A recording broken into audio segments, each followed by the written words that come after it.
everyone, and welcome to tonight's LCTV Sports Telecast production of Littleton Tiger High School football. I'm Mike Fontanella, alongside Pat Frederickson, who was late last week and is leaving early this week, but I guess we're still glad to have him.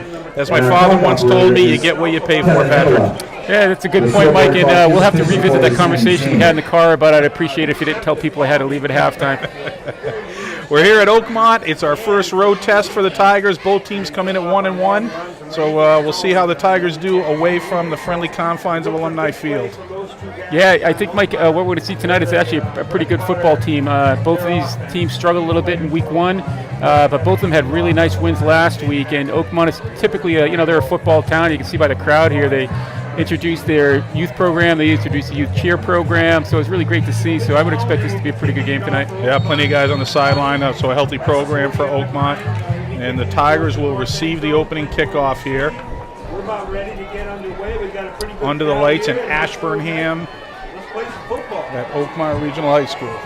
Football weather tonight. Low 60s, little breeze blowing. People can now start bundling up. Good kick. Good kick. Going to be driving back down to about the 13 or 14-yard line. Number 18. Oh, good coverage there. It turned out to about the 20, at the 13-yard line out to the 20. Yeah, interesting. I noticed that Will Scott was deep. They thought that was typically Evan Lyons, but maybe he's playing up. And Leo Gibbons gets some good time last week in that last quarter, picking up that ball and trying to get it, but ran into a tough defense right there. So the Tigers will take over 1st and 10 on the 21-yard line. I'd like to ask people in our bleachers if they could please not stand on the bleachers, but stand down a step so that our clock operator can see the field of play. We appreciate your help. Full house backfield, quarterback draw. There's a flag out on the play. Short game there, about a yard. We have a flag down on the play. Looks like we might have offside. Yep, offside on Oakmont. Somebody lined up in the neutral zone. Spend all week figuring out what you're going to do on that first play and just got a little anxious to get it going. Against the Spartans. They didn't jump. He just lined up there. 5-yard penalty. So that'll be a 5-yard penalty and deep first down. So 1st and 5 for the Tigers, 26-yard line. nice cool night for football. Last week it was hot up here, huh, Matt? No wind, no breeze, and Bring Austin Lynn in motion. Another flag. They're going to hand it up the middle to Mitch Bowden. Number 8, Mitchell Bowden. Tumbles forward after some contact there. Gets about a 3-yard gain. Down on the play. Offsides again. Offsides again. This was on the other side of the football. Yeah, Mike, all we need here is 14 more of those and we'll be in the end zone. So, 5-yard penalty. So 2 snaps, 2 offsides by Oakmont. So an interesting start to the drive. I think it was the same thing again. I think they're lining up offside. I didn't see anybody jump. Exactly. It was just on the other side of the ball. The first one was on the far side. This one was thrown by the ref on the near side. But it wasn't like anybody jumped. They were just lined up in the neutral zone. That's interesting. All right, 1st and 10.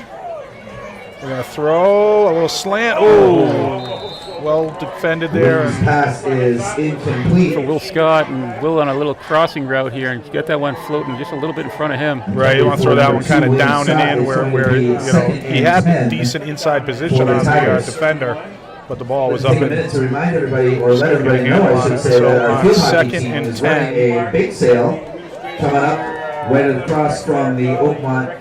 Stay with the spread. Braden Lynn, a quarterback. Mitch Bowden with them, and 4 receivers out. 2 to the right, 2 to the left. Coming up and help support the Oakmont field hockey team. I like them coming out throwing. Uh-oh. A lot of pressure there. Braden rolling out, trying to just whip it towards the sideline. Yeah, avoids the loss there. He was under pressure right away, though. Never had a chance to set his feet on the drop back. Mike, we were talking about that actually on the ride in here, that in that first game there were a couple of sacks that as Breeden matures, he probably knows that he shouldn't take, and he just get rid of that ball. So that was very encouraging to see. Good first move there to try to keep the play alive, but then an excellent choice to just get rid of that ball and live to fight another day. Yeah, I'll bring up 3rd and 10.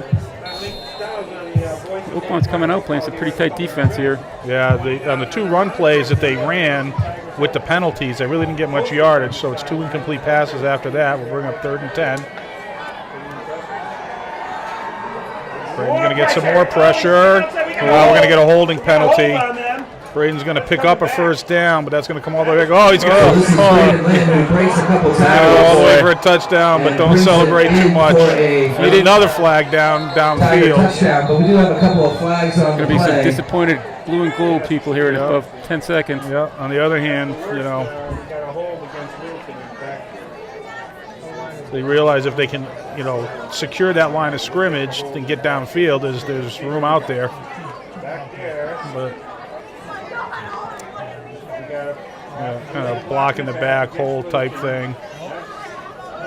No, all right. So they declined the block in the back downfield, and they called a hold, which they will accept, which will bring up. that one's declined. They're going to take the other. There was 3 penalties, So I the two believe. flags on the play, we have a That's block in the five back flags on the run, in which 5 is plays. declined, and then we have a hold in the A backfield, crazy start here.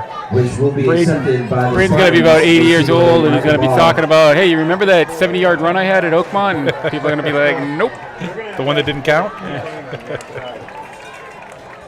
All right, so after all that, it's 3rd and 20, and the ball's right back at the original line of So it's gonna be scrimmage where this third down drive and started. 20 for the It's been all Tigers. penalty Ball yardage back that's at moved the ball back and line of forth over scrimmage, these 10 yards. 20-yard line. So 3rd and 20. 3 receivers to the right. I'd watch for Austin Lynn on a cross here. He can usually catch and run. Here he goes, down the sideline. They're going deep for him. He's got it. He's got it. Now it's a race to the goal line, and he's going to go all the way. Braden Lynn. Austin Lynn down the sideline. Austin got past the defender, and a nice throw by Braden, who got it over the defender's head. And then Austin, the fastest kid on the team, showed why. Yeah, Austin hit about the 40-yard line, and it looked like he slowed down his route right in front of us here, Mike. And then I can't tell if he was trying to bait the defender or if he actually didn't think the ball was going to come to him, but he turned around and he saw that Braden was looking his way and just turned on a jet, and another great ball by Braden Lynn. 79-yard touchdown. Yeah, 79-yard touchdown play. And you're right, that ball was thrown 30 yards on a rope up the sideline across the field. Luke Elliott, a quarterback in the hammer hook. They'll go for 2 points. And close to the goal line. He dove for it. No! They're going to wave him off. Wave it off. Looked like he bounced. It was Will Scott taking the ball there. Came up just short. So an interesting opening possession, Pat, but it worked out in the Tigers' favor. Yeah, if I had to check who won that battle, I would say that Oakmont won that battle. We only had one play, but it was a good one. Yeah, obviously the 2 run plays that were nullified by penalties didn't get much yardage, and there was pressure on Braden on the 2 snaps. It was interesting because on that 3rd and 20, they only had 2 down linemen, and it didn't look like they blitzed. And Braden had the time to, they had guys back in coverage, all for naught. And it was but Braden had a chance to look down the field that time. Yeah, one thing that's sticking out here too is that, Braden's showing some excellent scrambling skills back there. Getting, a couple of those times he looked like he was going down. One of them was obviously the hold, but it looked like he was going to slide that anyway. That was a great job by you, though, calling Austin Lynn before that touchdown. What am I going to do in the second half? I'm not going to have that luxury of having you standing there looking into your crystal ball. Oh, yeah, that was me, wasn't it? All right, let's see what they got on offense. I know that Justin Jameson's a good quarterback. Good running back, decent quarterback here, sophomore, but he's supposed to be something to watch. Squib kick by Cody Shearer. Going to roll out.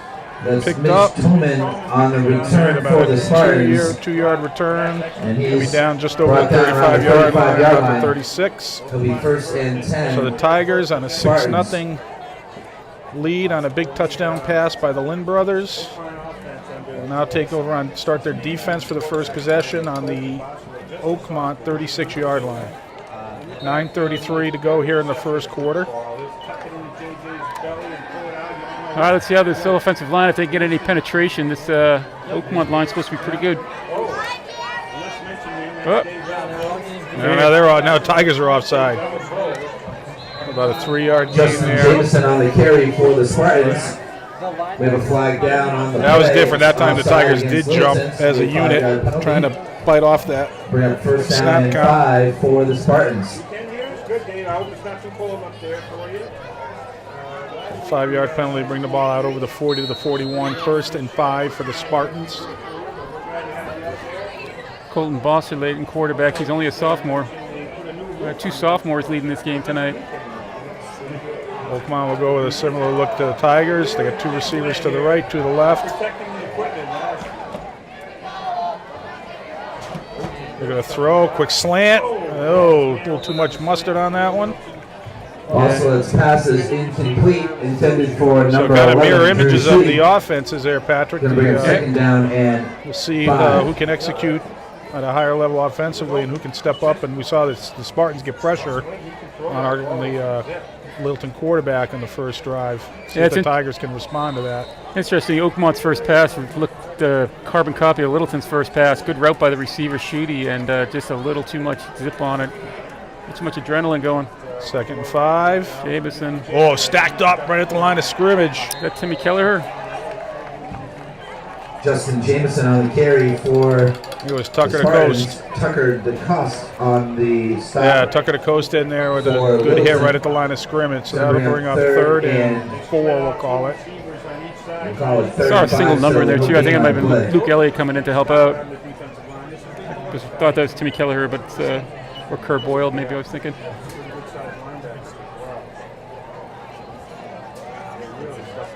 Big play here. Go inside handoff. He's got a hole. He's short.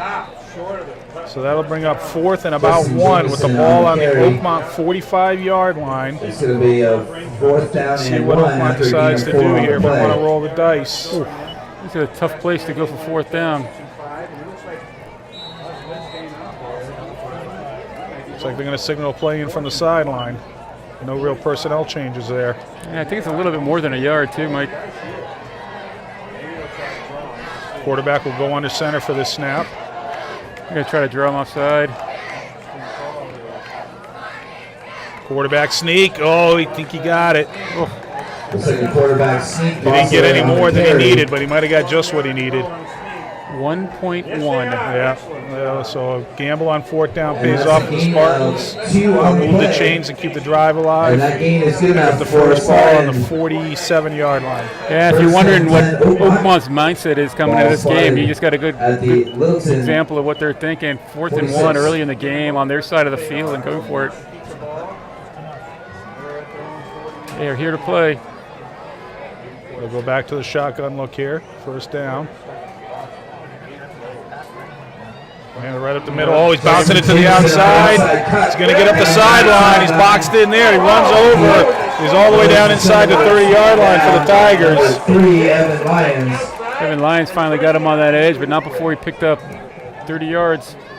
It's 1st and more. 10 for So, Oakmont on the Tiger The ball is 24-yard line. Tiger 24-yard line. He got in the hole and then bounced it to the outside after getting about a yard upfield and 28-yard found a gain nice on the seam to play, run through. And that gain is good enough for another Spartan. Now we're definitely in 4 First down and 10 territory. Oakmont. 1st and 10 from the Tiger 24-yard line. Just under 7 minutes to go in the opening quarter. Tigers up 6-0.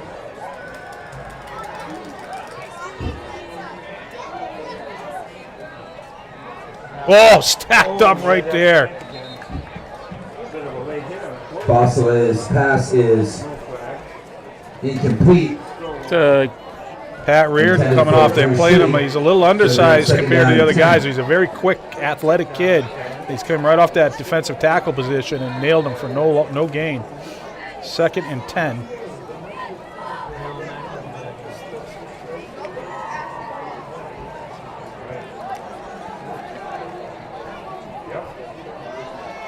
Actually, they kind of got him up almost in a linebacker position. We're going to drop back to throw. Screen pass up the middle. Oh, it's up, it's up. Oh, tipped and Screen passes. a lot of traffic in there, but the ball ended up hitting the turf. So incomplete pass on 2nd down. Nicely read by the Tigers. That was a screen play. They let the defensive lineman in, but the linebackers stayed home. Yeah, Justin Jameson got hung up there a little bit. The pass was over his head. He got extended and just was open for a hit, and he took a good one. He's a tough kid too. So he maybe got the wind knocked out of him. Yeah, I mean, his arms were up. It looked like he got hit down in the ribs and in the stomach, somewhere in there.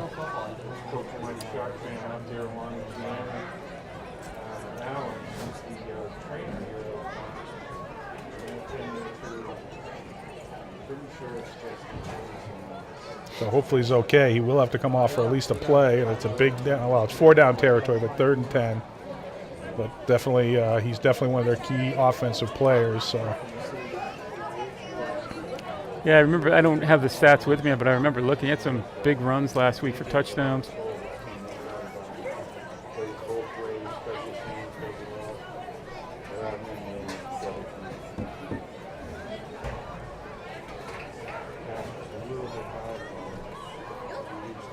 That's where you kind of go back to your quarterback and say, "Can you not do that next time?"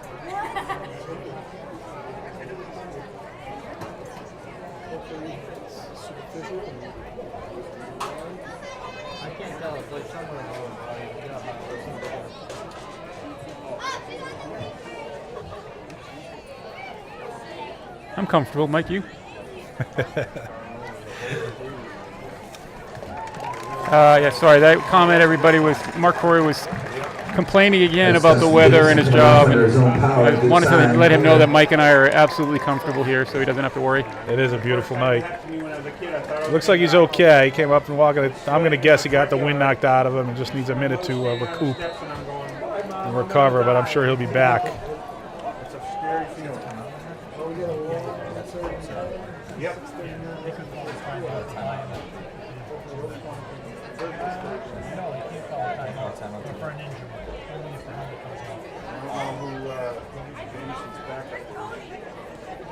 So they'll run this play without Jameson. They could, I think they could burn a timeout if they want. They don't look like they're in a huge hurry here. 3rd and 10, I think you got to save your timeouts, give him the play off. Yeah, but they're not signaling the play, and they're just going to take the timeout, and I think that'll let him get back in the game. And what are they waiting for? The clock's not running, right? Right now, incomplete pass. We have a timeout taken on the field by the Spartans. That's their first timeout. It'll be a 30-second timeout. Oakmont will take a full timeout, I think, partly because it's 3rd and 10, and they're in good scoring opportunity here, or decent scoring opportunity. They want to see if they can pick up this first down. I think also that allows Jameson to come back in the game without missing a snap. So let's take a moment while we have this quick timeout to announce our schedule of athletics here. There's still some rules in football that baffle me. I'm trying to imagine the group of guys sitting around saying, if you get hurt, you got to come off the field for a play, and then someone saying, hey, but I got an idea. If you take a timeout, we'll let you back in. Right. I mean, like, what's that 60 seconds? Like, how much better are you going to feel? Yeah, he's coming back in. So we'll see if they go to him here after getting a little stick on that incomplete screen pass. So after all that, the injury timeout, well, not a timeout after an injury, small, very short. Oh, no, now they're saying he can't do it. Yeah, the ref saying nope. No, really? Yeah. This is not going to go over well. Football team will travel. Now they lost the timeout and didn't get the benefit or what they were trying for. So is it a rule or is it not? I don't know. I really don't know. And our boys varsity soccer teams will travel to Quabbin. It must not be allowed because the ref was he saw it coming. He's like, nope. And our varsity and JV field hockey teams ushered Jameson back off the field. So 3rd and 10. JV team starts at 5:30. The ball on the Tiger 24-yard line. Straight drop back, looking to throw up the seam. Overthrew him. Nice route there. Yeah, Mike Corey underneath and Evan Lyons over the top, but the ball it's pretty well overthrown. Yeah, Seth Denaltz with 3 defenders got behind him. 4th down and 10 for the Spartans. That ball was on the mark. It was definitely 6. So this is interesting. 4th and 10 from the 24-yard line, and they're kind of making some wholesale changes here. Looks like they're going to try and field goal. Wow, this would be a 47-yarder. 48 yards. 41 from the 24. This is Mitch Tillman on to attempt a 41 field goal. Yep. Kind of got the wind going with them a little bit. Decent snap, low kick. Tillman's kick is up. And it is Line shot that made it through. 41-yard So a 41-yard line drive that just stayed up in the air long enough to get through the uprights. And Oakmont converts on 4th and 10 with a field goal try. Mike, I think that might be the longest field goal we've seen since we've been working together, right? Oh, no question. Absolutely no question. Littleton 6, Oakmont 3. It's the second field goal kick this season already against the Tigers.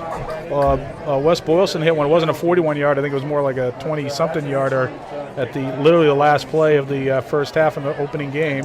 That was a college level kick too. That was a great kick. So cleared everything, went out into the parking lot. 6-3 Tigers with 6:30 to go here in the first quarter. A few years ago, we had he was a great field goal kicker. Cody Shearer's on the other sideline going, "Oh, just give me a chance to show you what I got in my leg."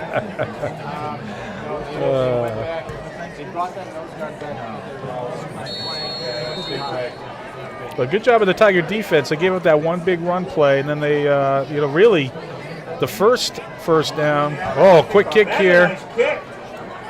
Will Scott. Oh, mishandles it.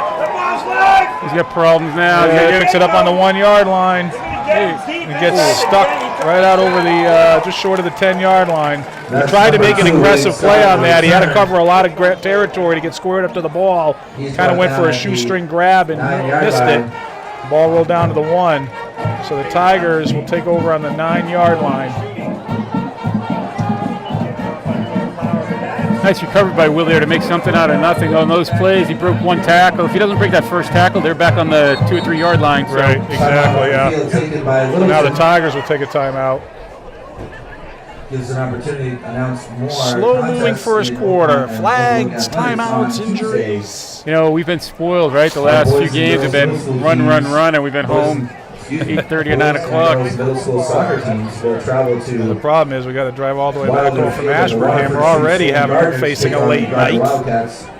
Boys game at 3:30, girls game at 4:45. Yeah, I'm not going to be here with you, Mike, so I'm probably going to be leaving at the regular time anyway. Middle school cross country. Mark Croy doesn't live too far from here anyway. Will travel to Narragansett Regional High School to take on the Narragansett Middle School team.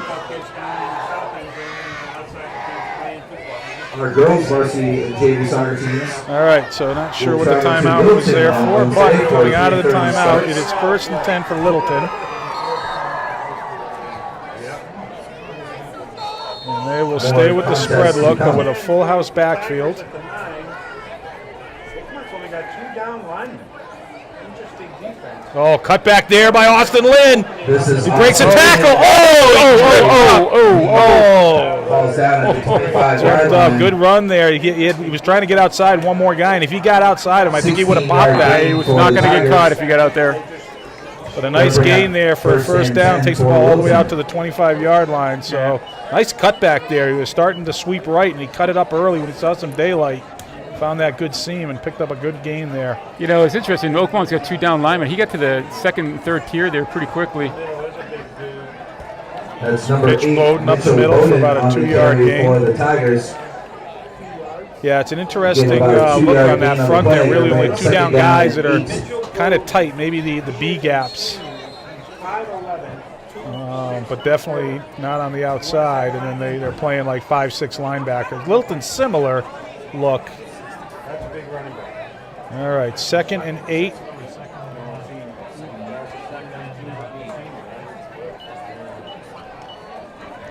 Option read. I'm going to give Bowden up the middle again. But right now, the Spartan defense is doing a good job of controlling those A and B gaps.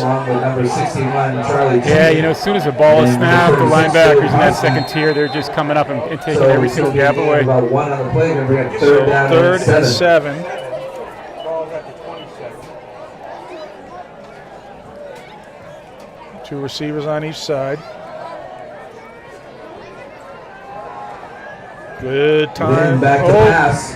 And his pass is incomplete. Pass was intended for Will Scott, but incomplete. So it's at 4th down and Tigers did a 7 nice for job of the picking up Tigers. the blitz there and gave Braden a good look downfield, but he wasn't able to convert. Yeah, you know, again, the receivers are running good routes here, and I think that that pass was just not where it should have been. Will Scott had plenty of space to get in there underneath and work to that sideline. That'll bring up a 4th and 7 in a punting situation. Low snap, picked up, good kick. Oh, he's going to field it. Oh, it goes through his leg. Did it touch him? I think Oakmont recovered anyway. I don't know if he whiffed on that altogether, but it doesn't really matter because Oakmont recovered. So Will Scott, nice job there. Number 5, pick up a little bit of a low snap and got off a good kick all the way down to the Oakmont 40. Yeah, you can see the rubber pellets pop up when that ball hit the ground, so it was clearly in front of him, and came out kind of like a knuckleball. Another one of those punts that are just hard to catch. Yeah, I was surprised he went for the catch. He didn't go for a fair catch because there was definitely coverage downfield. Fortunate to come away with the ball there. 1st and 10 for the Spartans. The Tigers up 6-3 here with 4:38 to go in the first quarter. I'm going to go option read, and he's going to bounce it to the outside. Jamison, first down. You can see what he likes to do there. He gets into that B gap, and he immediately tries to go to the outside. He had a big run on the previous possession, and then gets another first down here on that same kind of action. Good to see him back and not hurt. First and 10 for the Spartans with the ball on the Tiger 47-yard line. At the Tiger 47.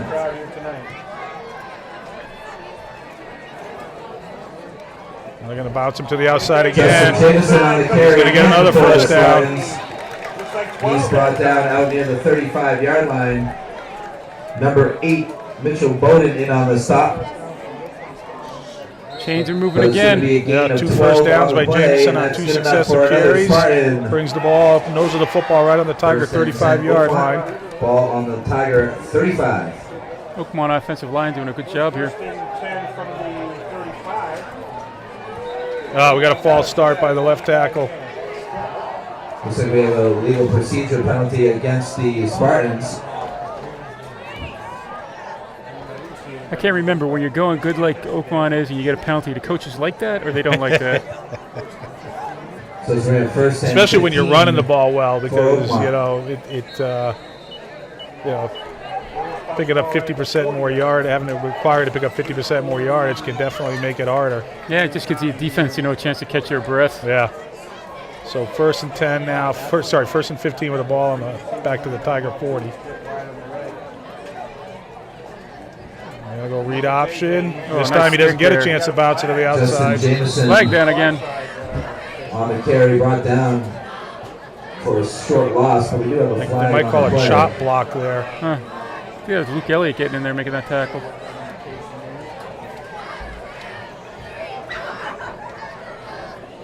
No, it's just a hold. I think they'll take that. It'll be a 10-yard penalty. Be first and 25 or 2nd and 15, but I think they'll take the 1st and 25. So after 2 nice runs by Jamison for 2 first downs, 2 successive penalties, put the Spartans in the hole, and the Tigers now are lined up with the ball right on the 50-yard line. Take 2nd and 15. Wilton changed their mind. They're going to go with 2nd and 15. Oh, they're actually going to decline that. All right, so 2nd and 15 with the ball back on the 40. 40-yard line. Interesting. We'll see how this plays out. 25 yards is a long way to go. I think it might have been worth it down. Yeah, I could see the other way too. I mean, they are having pretty good success taking out big chunks here. So I think if you can stop them here and put them in 3rd and long, yeah, it'll be true good. That. Yep, we'll see how it plays out here on 2nd down. We're going to try to get him to the outside again. There he goes. Oh! He cuts back outside. Good tackle there downfield. Kevin Lyons getting down. There's that first down. I mean, he is very quick laterally, right? He gets in the hole and he immediately makes a lateral move, and it kind of bounces away from the pursuit, and then he hits the jets and gets upfield. That's a gain of 17 so the Spartans convert on a over 15-yard run. It'll be 1st and 10 with the ball on the Tiger 23-yard line.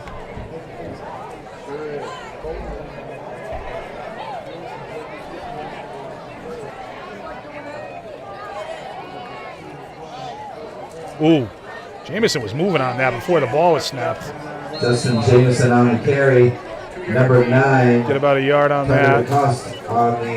Tucker to Coast on the stop, kind of up the middle there. So 2nd and 9. Gain of 1 on the play. So we come up to 2:20 to go here in the first quarter. Tigers up 6-3 based on the big touchdown pass from Braden to Austin Lynn. But other than that, it's been all Spartans here in terms of time of possession.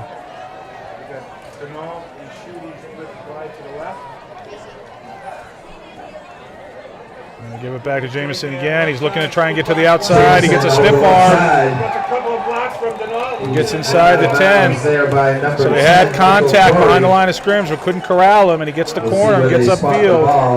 Looks like he's down right on the 10-yard line. So it's 1st and goal from the 10-yard line. Pretty good stiff arm on Brendan Clark. He gets some extra yards out of that. And that's good enough for another Spartan. 1st and it's going to be 1st and goal for the Spartans. Good play here, Mike. Get 12 yards a pop. How about that? Why not, right? Give it back to him. Yeah, he's going to go up the middle. He's going to get dropped on about the 6-yard line. Spins out of one tackle. Got about 4. Brought down there by, looks like number 9, Tucker DeCoste on the So stop. 2nd down. 2nd and Spartans goal. going in a hurry here. At the 1:15 to go in 6-yard the line. 1st quarter. Spartans trying to score to take the lead here. There's Matt's niece down there. There she is. Shotgun again.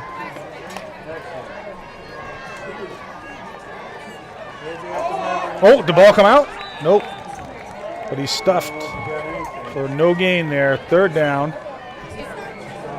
Justin Jameson on the carry. No, that's a read option play pattern. They don't have to keep giving it to him. The quarterback has the opportunity to take it out of there and run it himself. Yep. But right now he's content to just give the Tigers a steady diet of Jameson. Yeah, I'm watching what they're coming with, and the quarterback's only a sophomore, but he's making all the right choices here. I wouldn't have kept that ball in any of these yet. You know it's coming. Yeah, we'll see what happens here on 3rd down. 3rd and 6. 3rd and goal from the 6-yard line.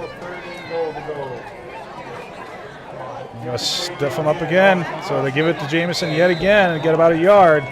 So 3rd and 5. Jameson on the carry. You got to kick a field goal again, right? Yeah, well, we'll see what they decide. Certainly feel like they got a higher percentage of both scoring a touchdown and kicking the field goal, but that's going to be the quarter. So the coaching staff for Oakmont will have time to think about it. The Tigers up 6-3, but Oakmont knocking on the door. 4th and goal from the 5-yard line after we come back after these messages from LCTV.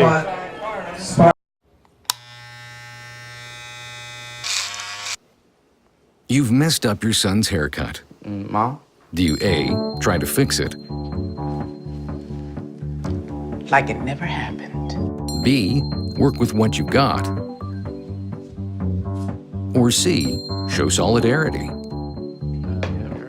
Thank you, baby. As a parent, there are no perfect answers. But you don't have to be perfect to be a perfect parent. Thousands of teens in foster care will love you just the same. And we're back for the 2nd quarter, and the Oakmont coaching staff did think about it, Pat, and they brought the field goal unit back out. Yeah, I think it's a good play. I mean, the last kick was so solid here. You don't want to come out of here with no points. Skip over one name, I apologize. We do have a senior captain, Riley Snap. Billings. Oh, much better kick, end over end, a lot higher. And it's easily good there. So the score is 6-6, with Oakmont nailing 2 field goals here early in the first half. We don't have many games that go 6-6 at the end of the first quarter or beginning of the second half. So. With only 1 touchdown. Yeah, that never happens. So Oakmont moving the ball well with their run game, but not able to catch it in for touchdowns, but managing to go 2 for 2 on special teams with the field goal unit. The Tigers have not been able to move the ball well, but had that one big touchdown play, 79 yards, and a pass completion from Braden to Austin Lynn. We'll see if the Tigers coming out here for their opening possession in the 2nd quarter can try to get their offense on track a little bit.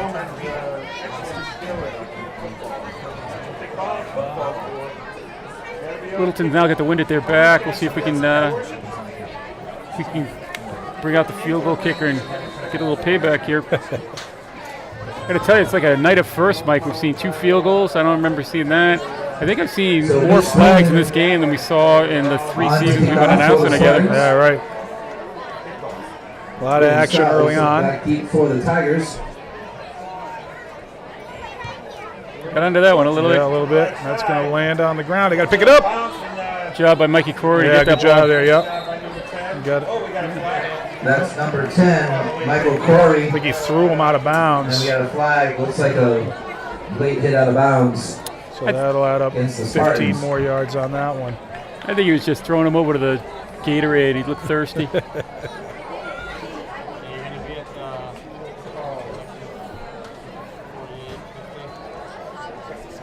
from time to time we've definitely seen him switch up quarterbacks, but throw Will Scott back there. But it looks like, yeah, they're going to do it right here. So they're going to put Will Scott at quarterback, Braden Lynn out at receiver. Yeah, personal foul against Oakmont, so they'll march off 15 yards. That's going to take the ball very close to midfield. Yeah, just inside Oakmont territory. So the Tigers will take over 1st and 10 with the ball on the Oakmont 49-yard line and a 6-6 tie. So it's going to be 1st and 10. When they were doing the introductions before the game, the PA announcer right next to me, and he announced Braden Lynn, number 1 at quarterback, and then he said, and number 2, and then he paused and said, they have 2 quarterbacks? Going to give it to Austin Lynn. He's going to try to cut it back, but he's stopped for about a 2-yard loss there. I think Austin had some room to the outside. I'm not sure why he bounced that one back. Yeah, he had to cut it up early on the first in the first quarter. Had a nice gain. Looked like he was trying to go back to that, but I think you're right. I think maybe they can get the corner on that action. So we'll call it loss of 2 yards, 2nd and 12. Mike Lynn's seen enough of that quarterback switch, so he goes right back to Braden Lynn at quarterback.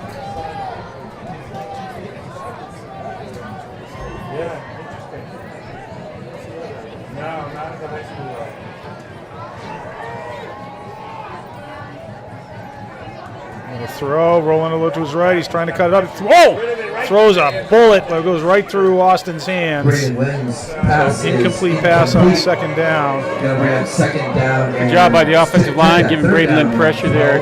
Protection there. This Oakmont line is definitely better than the line that Littleton faced last week with Hudson. Austin was open on a crossing route and would have been very, probably most likely a 1st down. I think what I'm seeing out of both these quarterbacks is that those short little 10 to 12-yard routes, I think they got to put a little bit more touch on those balls. Yeah. They're really just trying to rip them in there and not working. 3rd and 12. What do we got? That might be on Littleton.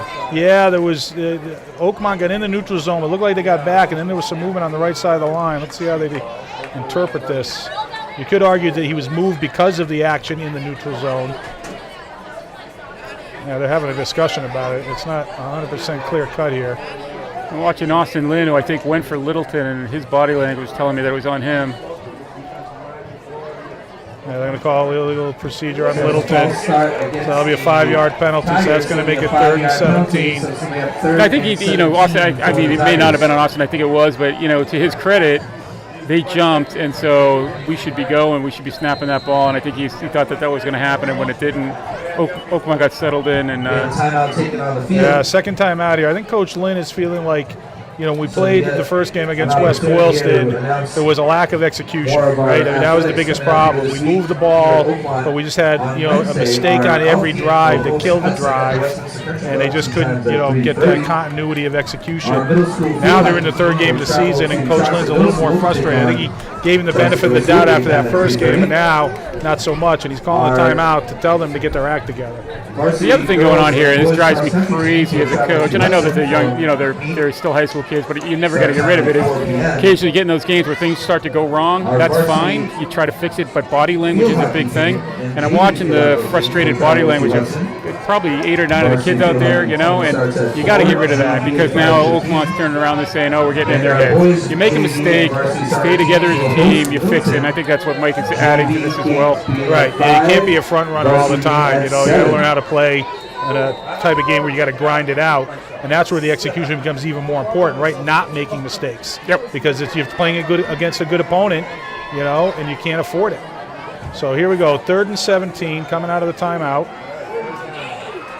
Good protection up the sideline. Oh, just a little overthrow. Oh, Evan Lyons ripping down the sideline, got behind his defender, and maybe a half a step overthrown. So a couple pass plays there where receivers were clearly open and just couldn't quite make the completion, but the Tigers got to – that's the other thing. You don't want to get super frustrated. I mean, you're 1 minute into the 2nd quarter. You're in a tie game. Everything's fine, and you can see that the opportunities are right there in front of you. So just be patient, execute, and make it happen. So that'll bring up a punting situation. So 4th and 17. Will Scott back to punt. Good snap. Oh, a little bit of a shank there coming off, but it's going to get a good rollout. Oh, there you go. That's a There bounce. you go. Good job by Will Scott. Wasn't the prettiest kick I ever saw, but it was very effective. Ball down to the 21-yard line.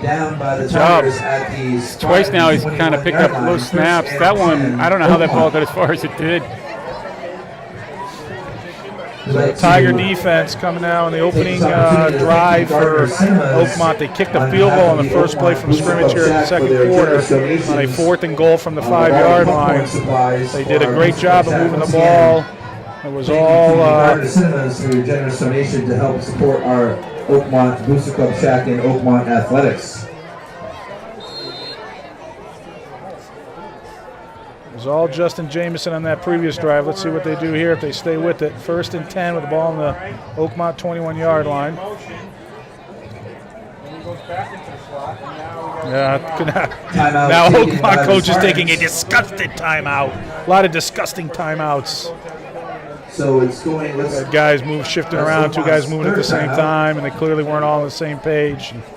That's got to be double-digit flags tonight, Our right? athletics here at Oakmont. Well, I didn't call a penalty on that. They just had to call a timeout because they just. But you're right. I mean, we've had a ton of flags, and we've had 4 timeouts by the coaches, and not what we would consider opportune times to call them. I don't know what they were running there, but if they had snapped it, I'm pretty sure there would have been a flag. Oh yeah.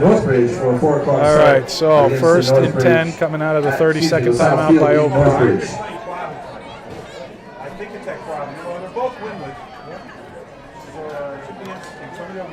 Going to throw a slant tip. Oh!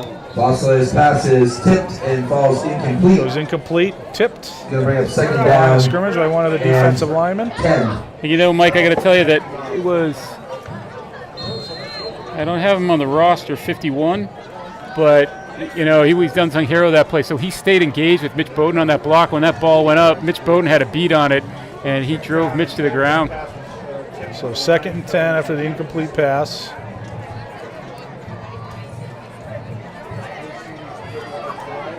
Oh, he's moving. He's coming out of his stance before that ball. Carry over the right There's a side. flag. There's something's coming back here. And he's Yep. forced out of bounds, but we do have a flag down in the backfield. Yeah, illegal procedure. The tailback came out of his stance before the ball was snapped. Illegal procedure. You're right, Mike. That's against the 3 or 4 times we've Spartans. seen him do that. Only one Bring up flag on it. It'll be a 5-yard loss. It's going to bring up 2nd down. And So they will 15. repeat the down after the 5-yard penalty, bring up 2nd and 15 and move the ball back to the 16-yard line.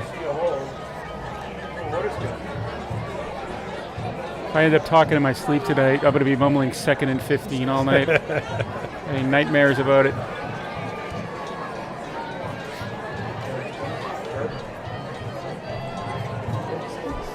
I wonder who 51 is. Maybe I'm seeing him wrong. See when the Oh, they got a hold, so it'll be a 10-yard penalty. Against the Spartans. Okay, so it's a So it's gonna be 10-yard 10-yard penalty. Ball's That'll bring the ball back to the 11-yard line line and make it 2nd and 20.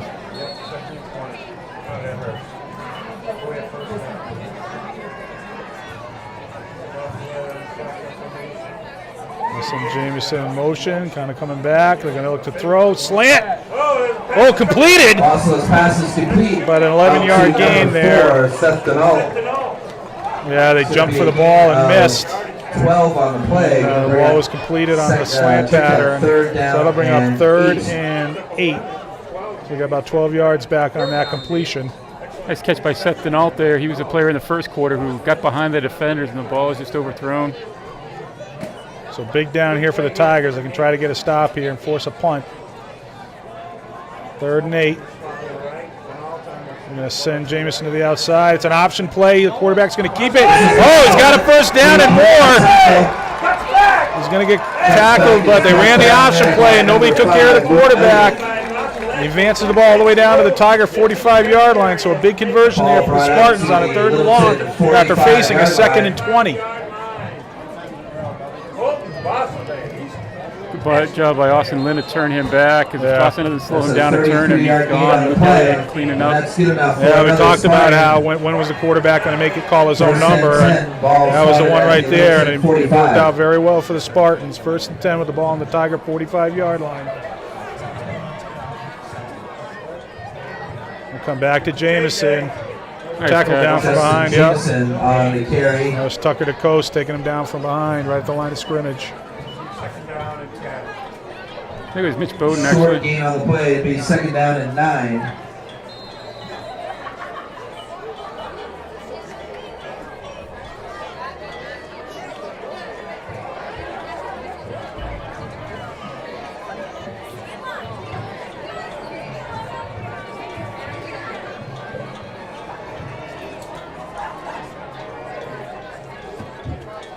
He did it. Yeah, he did it again.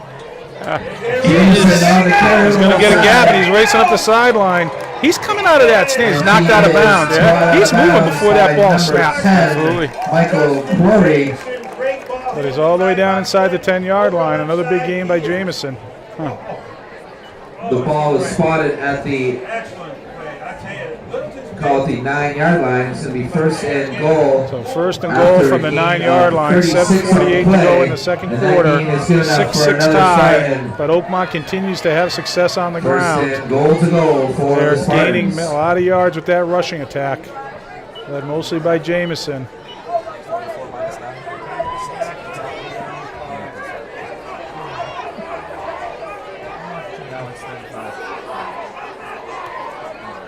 Go right back to him. He's going to try to spin, and there's a flag Jameson out. on the carry. Jameson will Brought get down no by a gain host on of that. Tiger tacklers. Flag down on the play. Yeah, it's interesting, Mike. So both times when they were down this end, when they're down the end that they're on now, they get inside the 10-yard line or right in and around there. They seem to be trying to pound the ball right through the middle and not giving him what he's been good at, which is bouncing it to the outside. Exactly, kind of getting that That's C a gap, 15-yard looking to penalty. bounce to the outside. They're running right up the gut, and he's been controlled on those kind of runs. So they'll call a chop So the block ball's on gonna be that. spotted So out at a the 10-yard Tiger penalty. 24-yard line. First Actually, a and goal 15-yard for penalty. 24. Take the ball out to the 24-yard line. So 1st and goal from the 24.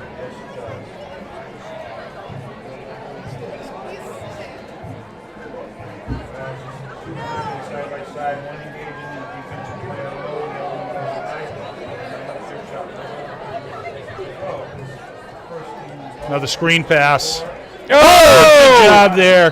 Boslett's pass is Matt Kuna showing some ups, Mike, and we talked about Matt earlier, and clearly your basketball program has paid off on that one.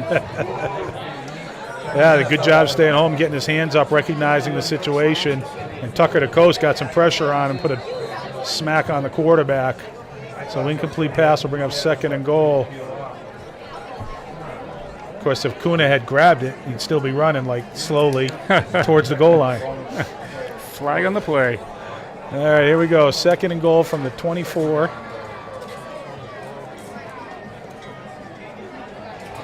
They're going to give it to him, and good job there on the Stacking them up. yeah, Tucker to Coast in there.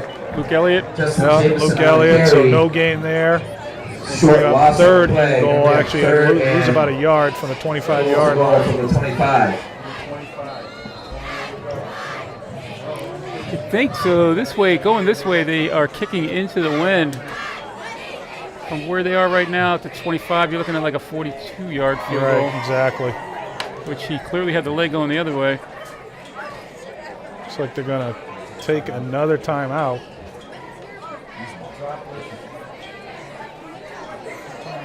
We'll let this clock run all the way down. Yeah. 30 Timeout seconds. taken on the field. Timeout by Another the 30-second Spartans. timeout. So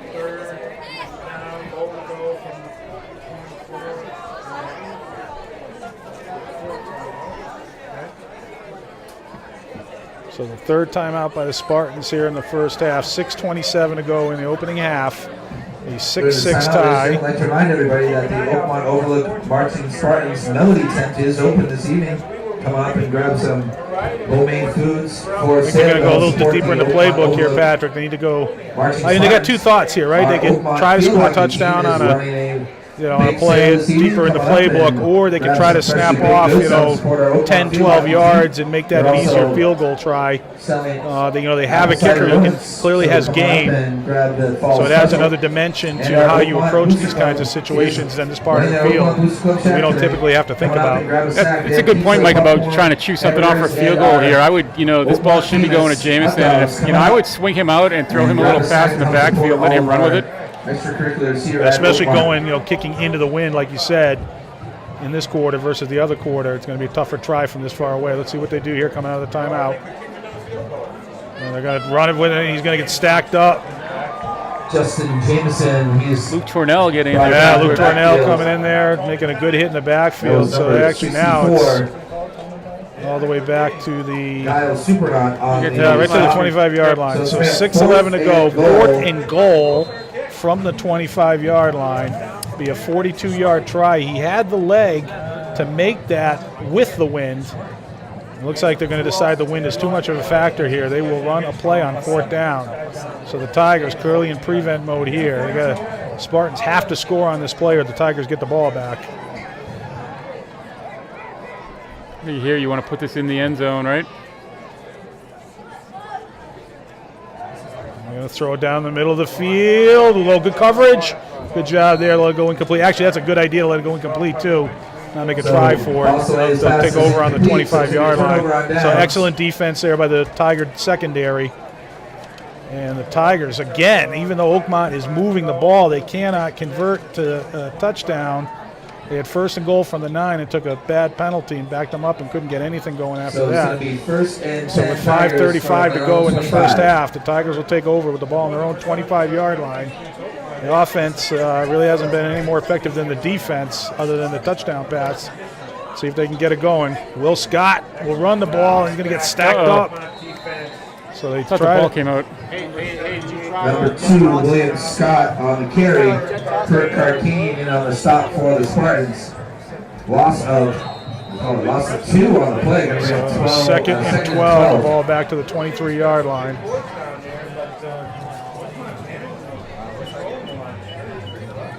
Braden Lynn at the wideout. receiver, Yep. Will Scott will stay at quarterback. We're going to give it to Austin Lynn, who's going to try to get the corner, and he can't do it. He tries to cut it up. That's number 4, Austin Lynn on the carry. Yeah, lost a yard there. Kurt Carkane in on the stop So the again. Spartan defense really doing a good job at containing the Tiger offense. No gain on the play. Gonna bring up 3rd and 12. The run game just can't get off untracked, and the passing game is there. We just receivers are open, just haven't had enough completions to make it hurt. Yeah, I think too. They're having, like you said, they're getting open. I'd like to see them throw a little bit more on the earlier downs rather than get into this kind of 3rd and 10 situation. Going to take a quick time out here. It looks like Mike Crory might be coming across the field with an injury situation. He's holding his arm or hand. Is it Crory? I can't tell.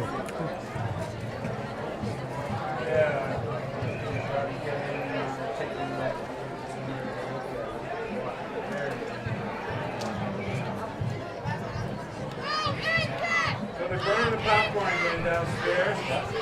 Every time they do that, we get smelled out of here. Hard to find where Ralph Lake is. But we love it.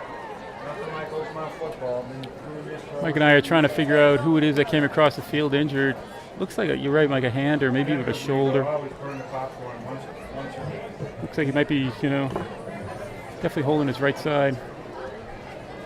I think the Tigers took a timeout there. popcorn at that Team is huddled up with the coach on a 3rd and 12. The ball on the Tiger 22-yard line, 23-yard line. 4:48, plenty of time left to go in this pretty long first half.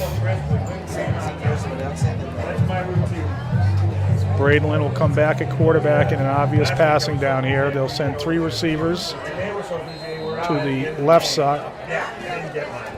I got to make up for it. 3rd and 12. We'll roll him out to his left. Yep. Oh, Going to set his feet, throw down the sideline. Interference. Oh, that's got to be pass interference. Yep, Austin Lynn was open. Receiver, the defensive back never had a chance to look back for the ball, and he shoved Austin before the ball.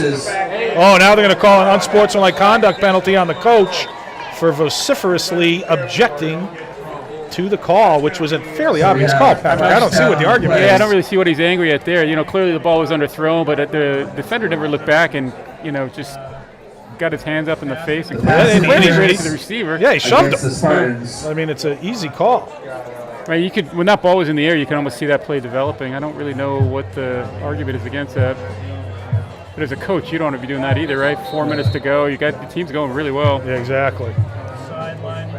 So that's a. No, they haven't walked off a second penalty. Yeah, I don't think he. Yeah, see, the ref didn't. The head referee didn't understand that there was a second flag on that. So let's see if he. Yeah.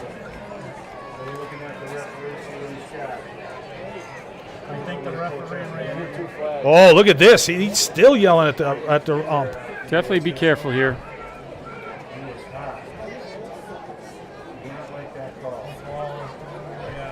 They're going to bounce off a second one? Interesting. So I guess they're going to wave that one off. I'm not So really it's a 1st and 10 after the pass All interference. right, 1st and 10 for the Tigers with the ball on their own 38-yard line. Oh, fumbled snap, but Braden Lynn picks it up. Going to try to make something out of this. Throws it up the field. Nice choice. Good choice. Good choice. Yeah, we got a lineman downfield, though. Flag's coming out on that. On the play. Right next to the receiver. He can't be down there. He's an ineligible receiver. They'll take that back.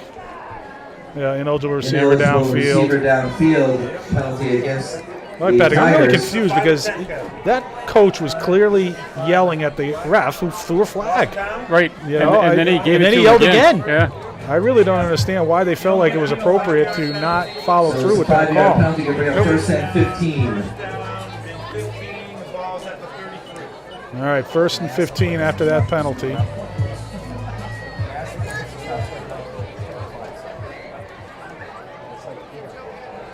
Braden looking to throw, got time, up the sideline, overthrown, but tell you what, it's there, Patrick. Passes The incomplete. receivers are Number coming 2nd open on down pretty and much every 15 route. for the Tigers. I think Evan Lyons has got to give that about another 10 yards before he turns back for that ball.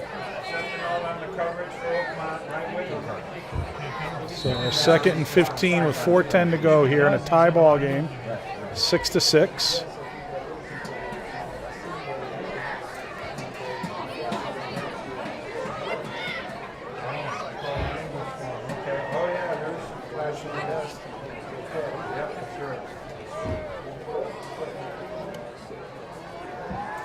Lynn back to pass. Oh, yeah. Yes, there's a completion, little bobble there, but Austin Lynn reels it in. So a nice throw by Braden downfield. He's really airing it out. That's all the way down into the Oakmont 38-yard line. So on 2nd and 12, good completion there by Braden Lynn to his brother again.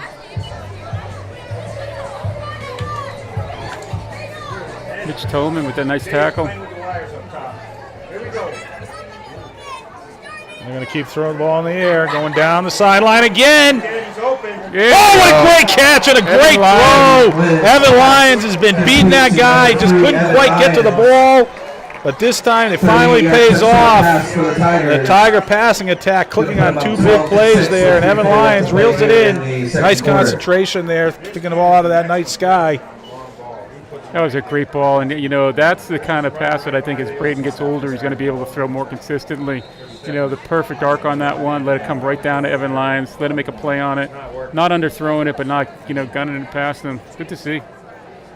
So the Tigers finally get on track after the first touchdown in the first quarter. They'll go for 2 here under the hammer look. I'm going to give it to Austin Lynn. Oh, stopped. 2-point conversion is Not not converted. good. So 12-6. Braden Lynn throwing his 2nd touchdown pass of the game. So with This 3:41 one to play to here Evan in the first Lyons. half. Littleton 12, Oakmont He's been 6. coming open on that fly route. You know, he had other looks at it and just was a little bit overthrown on a couple of possessions. But that one was right on the numbers. So the Tigers got to be feeling better now. See how that positive body energy comes back. Exactly. You know, if you think about it too, Mike, the interference call here with Austin Lynn, he was behind the receivers down for sure. here. So, you know, this gets back to earlier, like, I mean, Littleton can obviously run the ball against most teams. They're not having much success today, and I would really like to see them throw on 1st and 2nd down. Yeah, it's tough because, there's a lot of incompletions, right? The completion percentage is lower than you want it to be, obviously, but the guys are open, right? So if that's what's showing, you got to keep trying to bite it off. And that time, 2 completions in a row, touchdown, And it's, we're talking about high school athletes in terms of, the guys throwing the ball and the guys catching the ball. But the other thing that's important is the offensive line is settled down, and he's got time to throw. Right. And they're doing a nice job. And he's also doing a good job of, he knows where his receivers are, and he's not holding on to the ball. He's just throwing it, assuming that they're going to come open. Justin Jameson and Drew Schutte back deep for the Spartans. All right, so here we go. Wind totally stopped. Flag is hanging dead. If you guys could take a step down off the top Squib bleachers, kick down the middle, fielded right on the you can see 30-yard field line. here. And then tackled out over the 40 to about the 43-yard line. On the Run by return, Rich Toman. they bring the ball I think Rich Toman, the Spartan player that 43-yard just returned line. that ball, I believe he's the kicker, right? The field goal kicker? Oh, maybe. So with 3:36 to go, the Tiger defense comes back out on the field with a 6-point lead. They've been definitely in bend, not break mode tonight. Oakmont's racked up yardages, racked up time of possession, but they can't cash it in for touchdowns. Had to settle for 2 field goals. I think if you're Oakmont here, you want to be very careful. Going into 12-6 at halftime's not bad, but you definitely don't want to turn the ball over here. And they're getting the ball back to start the second half. Justin Jameson. Jameson this time won't be able to bounce it to the outside, so better containment in that sort of that second level. He gets a gain, but it's a 4-yard gain. Will bring up 2nd and 6. Brings up 2nd down and 7.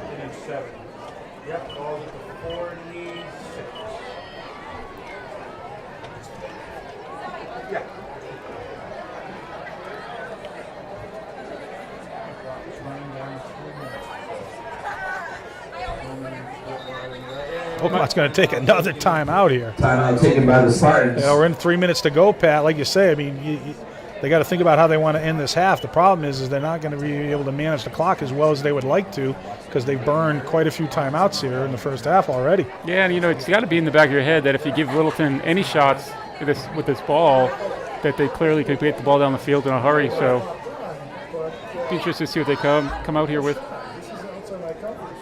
And actually that first run didn't look like it was going to get much, but he chewed off a good 3 yards. Yeah. The Tigers did relatively better, but 4 times 3 is a first down. So they need to do even better, but your math skills just continue to amaze me. Baby steps. So coaching little kids, we say it all the time, what's 4 times 3? And they'd all look at me like 12. I go, no, first down. Yeah, nice. Write that down in your test next week. See how that plays out. So with 2:58 to go here in the opening quarter, the Tigers on 2 touchdown passes by Braden Lynn are holding on to a 12-6 lead. The Spartans are trying to get over their end zone phobia. 2nd and 6. Nice snap. Jameson again. This time he gets a chance outside. Good tackle there by Austin Lynn. Very close to a first down. That was a saving tackle. He would have had a good chance. It is good for a first down. So 1st and 10 with the ball on the Tiger 46-yard line. Stop when they reset the chains. Yes, And that gain is good enough for another Spartan. ball at the 46. 1st and 10, Oakmont.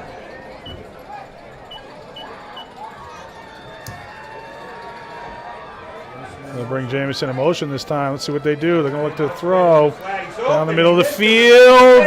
Oh, well covered by Austin Lynn and Will Scott. Incomplete, intended for I watched Jameson's route there, and he was open. In that flat, open, yeah, I was open. watching that too. Get him the ball out there, and it's not going to end well for Littleton. Never looked this way. You want to keep that in mind. I'm sure the coach Oh, yeah, sorry. That was Evan Lyons and Austin Lynn on the coverage there. They had him sandwiched. Trying to figure out who they brought in for Mikey Corey. It looks like maybe Sean Mazzoni's playing his spot, but McNamara, I believe, the coach up top. Right now they've got Will Scott, Evan Lyons, and Austin Lynn at the what I would call the defensive backs.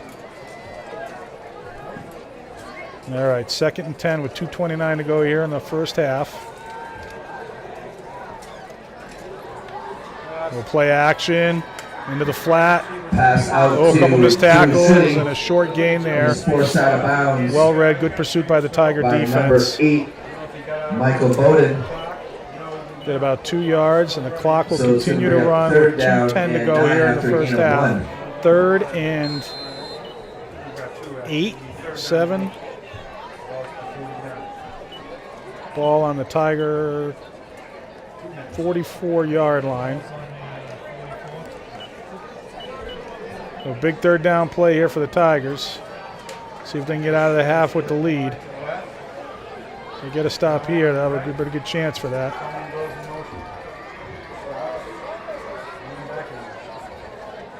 Oh, missed! They missed it. They went the wrong way. Good job of getting something out of nothing. Yeah, Jamison broke right, and the quarterback turned left. Colton Bosley on the keeper. And Bosley keeps it, picks up a few yards. Now this is an interesting call. It is 4th and 4 39-yard line. with the clock running on to 1:20. And they will now start to substitute. They're going to want to punt the ball here. They don't want to give it back, like you said, Pat, on a shorter field. I got to tell you, though, Littleton's going to get at least a couple of shots downfield. If I were Oakmont, I'd take the penalty. Let the clock run all the way down.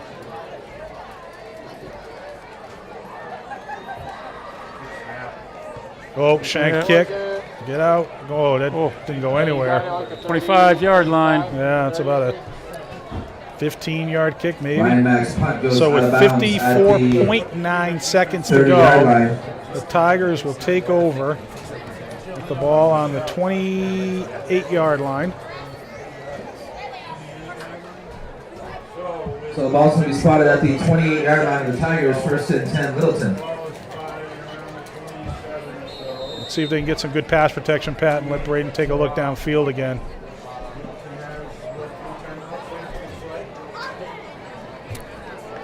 And it looks like they're leaving Evan Lyons one-on-one out on that edge.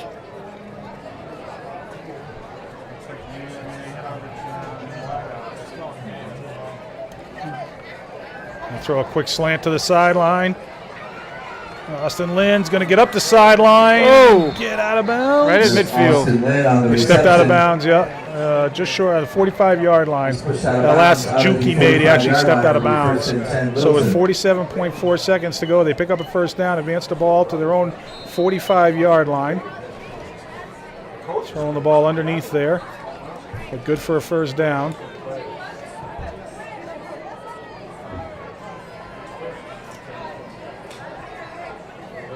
Austin, Braden's going to step up in the pocket, throwing towards the side and throws it out of bounds. Good decision there. A lot of time left on this clock. Yeah, exactly. Good Second clock down, management 10 there. Didn't for take a Littleton. loss. It's second down, 40.5 seconds to go.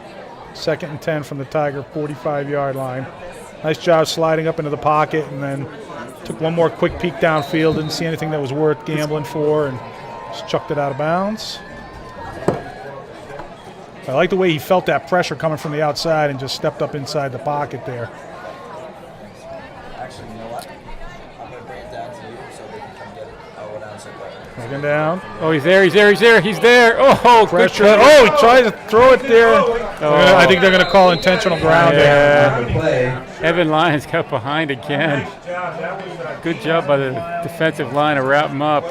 They're doing a good job on the rush up front, So but it's intentional grounding against the Tigers. That's going to be it's a the spot. outside Loss of blitzing downs. that's getting some pressure And the there. ball spotted. So they'll just basically become just a Back there, short bring up quarterback 3rd sack. and 3rd and 15, 34.3 seconds to go. 15. You know, they're keeping an eye here on Ladies and gentlemen, Austin there Lynn was and a on cell phone Evan found Lyons. I think what here you know at a the Booster Club good play Shack. here is This run is Will Booster Club Scott Shack. underneath, see if Will can A pick up cell you know phone. a If you've good lost chunk of your what they cell need here. phone, you come up Get him to out of the Booster Club bounds. Shack Take one more and shot downfield. explain Right. and describe what the cell phone Will looks Scott's like. lined up down here at the bottom of the Find people at screen. Booster Club Shack will help you out.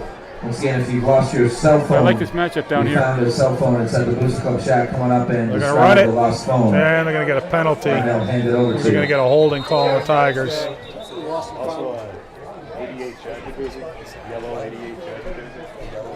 Chop block on the Tigers. Now you're just going to run this clock out. I think they'll Also, decline ladies and that. gentlemen, if you find a number 88 Oakmont football They're going to Charger decline that and jersey, bring up 4th down with you can please bring that 28.9 up the seconds to Booster Club go. Shack.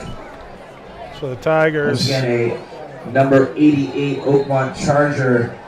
after youth getting a football good jersey. stop If you find that defensively lying and then around picking up here a quick somewhere, first if you down, bring it up stall to the out. Booster Club Shack, we would greatly appreciate it. 28.9 seconds to go. Will Scott will go back to punt. So it's going to be a 4th down, and it looks like 14.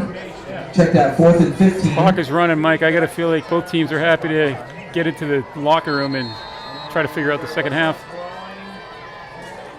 Got a timeout, looks like.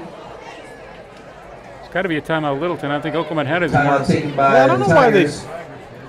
why they took the timeout. They could have just let the clock run down and take the penalty. Yeah. I mean, with this much time, this little time left, the 5 yards really is going to make a difference. Yeah, they didn't even. I mean, they could have snapped it with the second left and just had Will Scott run out of bounds. Well, anyway, 20.6 seconds to go. We'll force a punt here on 4th down. Tigers want to make sure they execute here. Good snap. Nice kick. Yeah. Fair catch signaled on the 26-yard line. So 14.7 seconds to go. Spartans will take over the 26-yard line. They do get the ball back to start the half, Patrick. My guess is, I don't know, maybe they'll run a play just to see if they can pop something, but it's not going to be a throw. It's going to be a run. Yeah, this is going to be the half here. I got to put. The Oakmont coaches are leaving the press box behind us, so I get the feeling they just said take a knee, be done. Yeah, it looks like they're. Yeah, they're just going to go into a formation where they're going to take the snap. So, take one snap here to end the half. An interesting half. The Tigers with a 12-6 lead on 2 terrific touchdown passes from Braden Lynn. Oakmont moving the ball up and down the field, but not able to cash it into the end zone, but managed to kick 2 field goals, which is something we don't talk about at this level very often. And it's 12-6 at the half. And we'll be back with the second. I'll be back with the second half action right after these messages from LCTV. Cold. Hey, let's check out this park.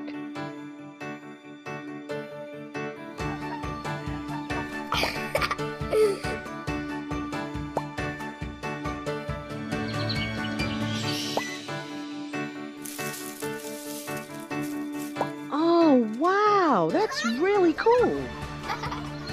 To find a great local park or forest near you, go to discovertheforest.org.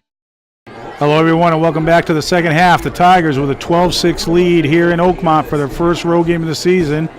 I'm Mike Fontanella flying solo for the second half. The Tigers will kick the ball away to start the second half. Tigers stake to a 12-6 lead on the strength of Braden Lynn's arm. 2 touchdown passes, one in the first quarter to his brother Austin Lynn and one in the second quarter to Evan Lyons. Oakmont has moved the ball very well, but hasn't scored a touchdown, 2 field goals. So Cody Shearer will put the ball on the ground down the middle. It'll be covered up on the 36-yard line with no return by Oakmont. Kickoff there. It's going to be 1st and 10 Oakmont. So Oakmont coming out to start the second half. They got to feel a little frustrated. They really moved the ball very well, mostly on the back of Justin Jameson, their senior tailback. But they weren't able to convert any of that for touchdowns, settling for 2 field goals. And here they come out in the second half to see if they can get it, that running game going again and cash it in all the way in the end zone.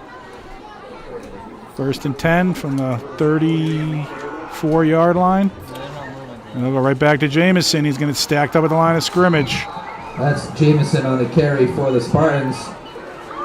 No gain on the play. Going to bring up 2nd and 10. That was Luke Tornell coming in there, number 55.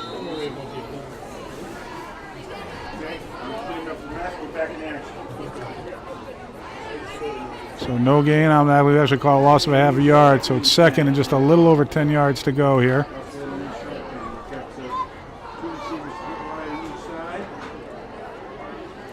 I'm going to throw a pass, a slant. Oh, dropped. Little play action. Seth Denall is incomplete, intended for Seth Denall. Hit him in the hands, just a little bit low. Hit him in the hands and fell off. So 3rd and 10. Tigers with an opportunity here to get a quick 3 and out if they can get a stop here. Denall came open on that slant. Kind of a 2-step, 3-step drop after the play action fake and a quick strike. But it didn't work. 3rd and 10. Big down here for the Tiger defense, who got pushed around a little bit in the first half, trying to make a stance right here at the beginning. They're going to bounce it to the outside of Jameson, but good pursuit. He's going to get knocked out of bounds well short of a first down. Really got about 3 or 4 yards. That was a run that he really ripped off in the first half. Anytime he got outside that box, he was upfield. No gain. No gain on the play. Wow, good pursuit there by the Tiger defense. Good. They got some pushback in the line of scrimmage and forced Jamison deeper into the backfield than he had been. He'd been making his cuts a yard or two upfield in the first half. So the Tigers force a 3 and out here to start the half. Good job by the Tiger defense. Oh, good punt. Going to drive Lions back to. Oh, he makes the guy miss. He's going to get pulled down from behind, but a nice return there by the senior. Took the ball about the 21-yard line, got about a 12-yard return on that, out over the 30 to the 33-yard line. So the Tiger defense doing the job, making a statement here in the opening series of downs, getting a 3 and out, and the Tiger offense will come back out on the field. They had trouble running the ball in the first half. The passing attack, they were knocking on the door. It took them a little while to get it on track, but we got 2 touchdowns out of it. Let's see how they play here in the second half. It was really a downfield passing attack. They didn't really throw any short stuff. Let's see if they try to mix it up here a little bit. They'll throw, first down, stepping up, down the field again. Austin Lynn wide open. Oh, he can't quite reel it in. Braden Lynn's pass intended hit him in the hands, and then he lost control as he was trying to put it away. The ball drops to the ground, but he was wide open on that play. 2nd and 10. Good protection up front. In the first quarter, Braden was under a little bit of pressure, but in the second quarter, the offensive line really stepped up, gave him a chance to get downfield. Looking down, they'll throw again, straight draw. Oh, screen pass. Oh, my God, they got a ton of real estate here. That's number 8. Oh, here goes Luke. On the reception. Mitch Bowden, really good deception there. Terrific execution. That's what we talked about, them trying to use the shorter passing game to substitute for the run game, and it worked in spades on that play. Mitch Bowden was 20, 30, 25 yards downfield before he saw any green shirts at all. Long run for the lineman, but they got out there in front of him as well, all the way down inside the Oakmont 30. 1st and 10 from the 28-yard line. Terrific play call and execution there by the Tigers. They'll continue to throw it. Rolling out to the right. Looking. Lofts the ball towards the sideline. Is he going to be out of bounds? They're running down there like he's got a catch. They're talking about it. They're going to call. They're going to say it's a catch. It is caught down at the 5-yard line. Austin Lynn running towards the sideline and making a skidding grab and securing control of the ball before he goes out of bounds. Austin Lynn. It's going to be first and goal. The Tigers now 1st and goal. The ball just over the 5-yard line. All passing plays here, but they're going to switch it up here, actually bring Luke Elliott in, and they will go hammer here under the shadow of the crossbar. They're 0 for 2 on conversions running this look, but they're going to stay with it here. On 1st and goal from the 5-yard line, Luke Elliott under center. He'll pitch it. And Austin Lynn is going to, good job there by the senior. He kind of stumbled on the catch on the pitch. But he slid between a couple of defenders and actually made positive yardage on that play. Brings the ball down to about the 2-yard line.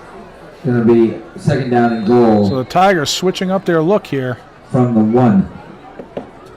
All passing game to get down here inside the 5-yard line, and then they bring out the hammer.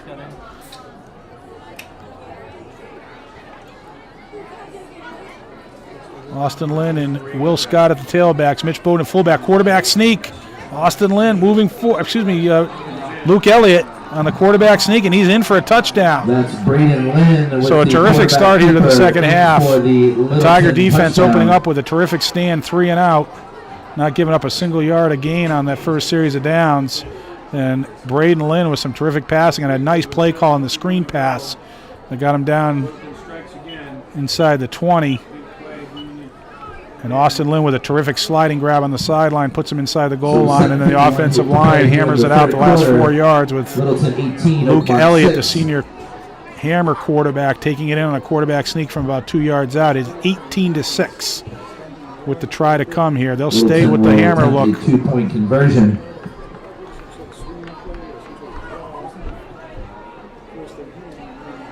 They're going to throw it, but it's a flag. Oh, right towards the back of the end zone. Nice job, but it's a flag on the play. Will Scott on the half catches the ball on the halfback pass. They might be calling an illegal shift here. Oh, no, it's good. It's declined. The penalty's declined. Offsides on Oakmont. Penalty declined. So going a little bit deeper into the Hammer playbook with a halfback option pass. And Will Scott was wide open on the back of the end zone. Nice throw by Austin Lynn.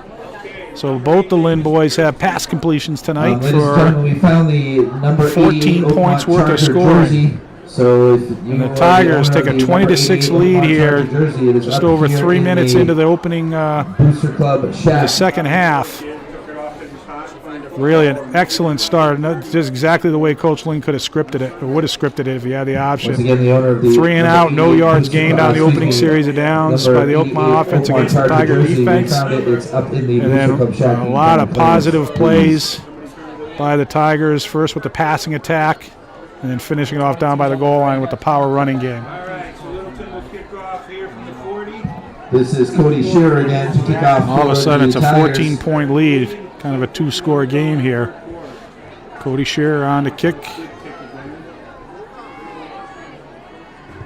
He'll squib it towards the sideline. It goes out of bounds on the 28-yard line. Off the far sideline. It's going to be a legal procedure penalty against the Tigers.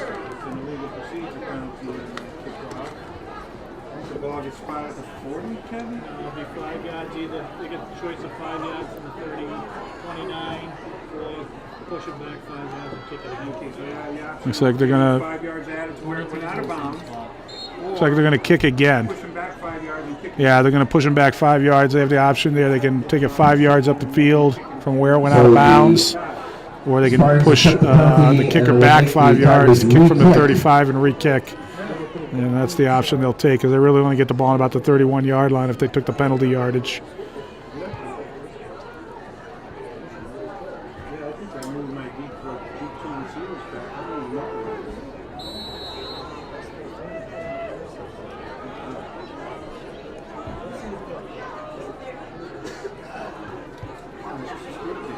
Just a bouncing kick, picked up on a bounce. Oh, a couple of big hits there.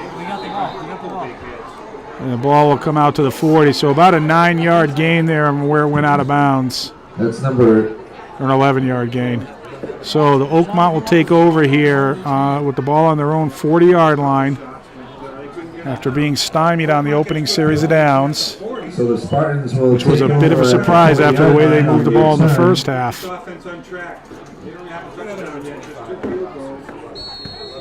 So 1st and 10 with the ball on the 40-yard line.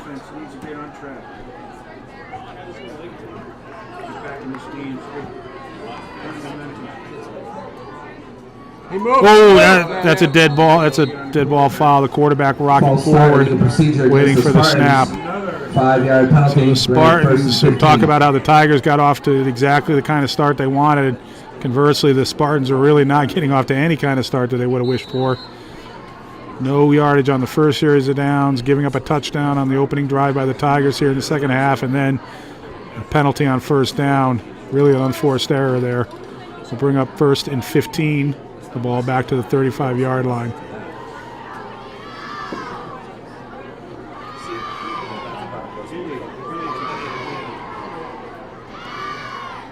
We'll run the option play. Nice job there. They're pinching it down. On the keeper. They ran that in the first half, and he kept it and got a big first down.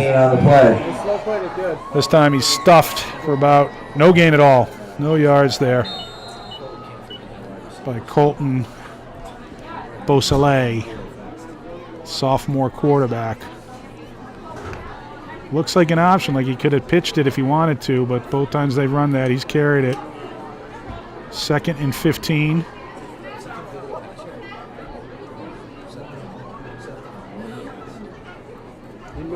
Another mistake. False start against Justin Jamieson is really getting out of his blocks quickly. In the first half, we felt like maybe he got out of the blocks a little too quickly, but it was so close that they didn't call it. And this time he was out of the blocks way early. That's definitely a false start. And another timeout by a disgusted coach. Both coaches have had these kinds of timeouts tonight. 3rd game of the season. Both coaches would hope that their players were more ready to execute. And now the Spartans face a 2nd and 20 after 2 5-yard penalties. They really executed very well, albeit couldn't score touchdowns with it, but the running game was hitting on all cylinders in the first half in terms of controlling the line of scrimmage, moving the sticks, a lot of first downs, racking up time of possession differential.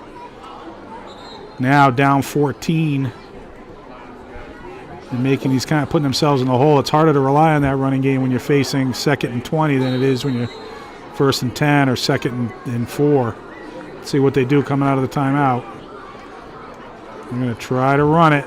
And Jamison gets up the middle. Oh, terrific tackle by Austin Lynn. Came off the blocker as ball spotted at the 35-yard line.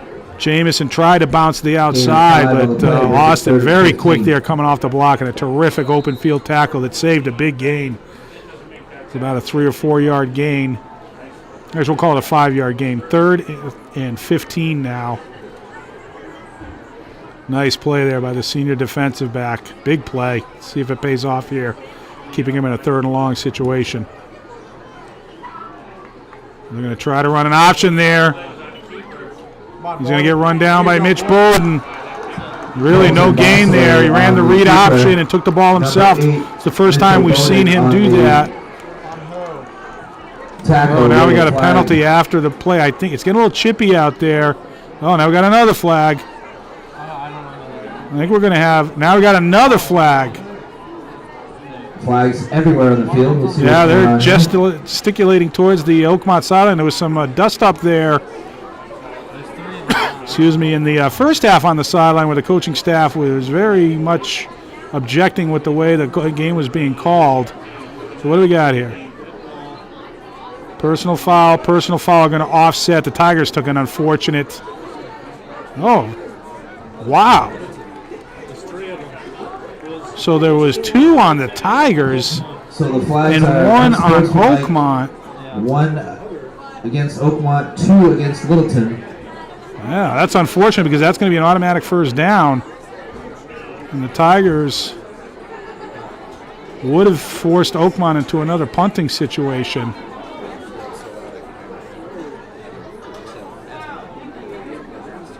It's unfortunate, too, because there were offsetting penalties, and then the Tigers took another unsportsmanlike conduct very late in the action, really after it was all said and done.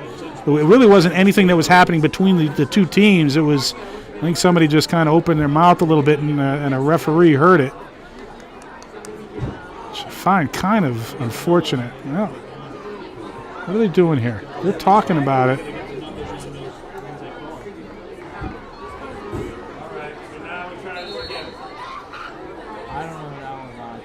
Yeah, I think it was 1 on Littleton.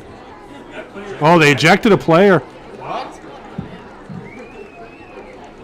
The unsportsmanlike conduct against Littleton, the player has been ejected.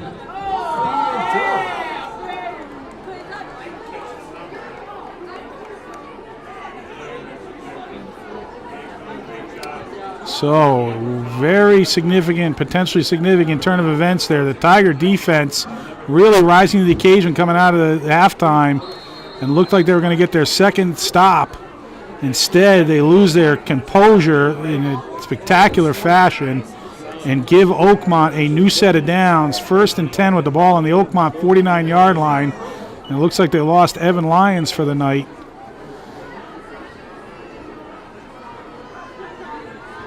I'm going to give it to Jamison. He's going to get past the initial contact in the backfield, but only get about 2 yards.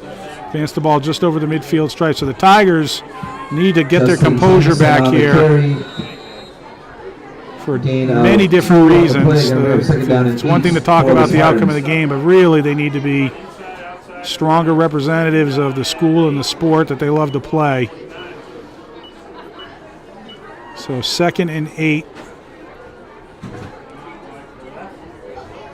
Going with a I formation here. Fake play action, pressure up the field. Oh, the deep receiver's open, and they're going to call a pass interference. Kind of a exactly what happened for the Tigers in the first half. They got a big pass interference penalty. So the Tigers take another costly penalty. That'll be an automatic first down. It's not a spot foul. They'll walk off 15 yards from the line of scrimmage. For the Spartans. Ball is going to be spotted. So the Spartans, after making some mistakes, are benefiting from the Tigers literally letting them off the hook. And they will advance the ball to the Tiger 34-yard line, first and 10.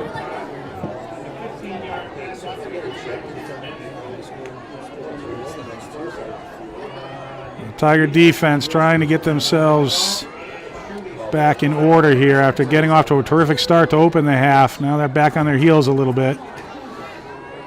Screen pass. Well read by the Tiger defense. That's the third time that Oakmont has tried to go for something like that, and the Tiger defense has been very disciplined each time, reading it perfectly and not giving them any room to execute those kinds of plays. 2nd and 10.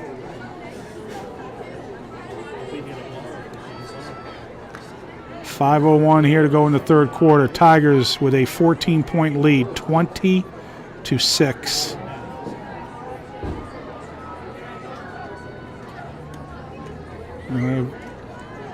They will go right up the middle there on the read option. Jamison gets a short gain, third down. The ball is on the 34-yard line. The breeze has been in this direction, favoring this end zone all night. It was dormant a little while ago in this first half, but now it's back up. I'm looking at the flag, big American flag there on the hill. They hit from here earlier in the game. 3rd and 10. Tigers trying to get out of here after letting Oakmont off the hook. Throw a slant, complete. Picks up a first down there. Play action fake on the sweep. To number 11.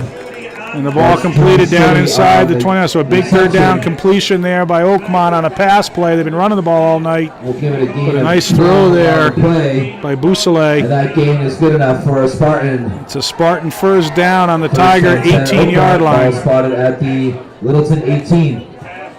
Oakmont converts there. Keeps that drive alive. A drive that really should have been stopped way back in the Oakmont on their own 35-yard line. Now they're down inside the red zone. They're going to give it to Jamison. He gets hit in the backfield, but a couple guys miss and picks up about 7 yards, 6 yards.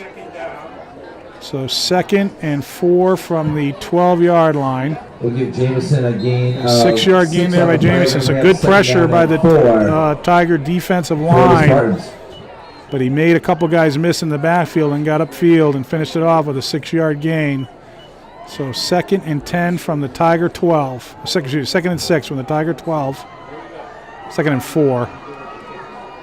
Oh! A couple of guys moving there by the Spartans.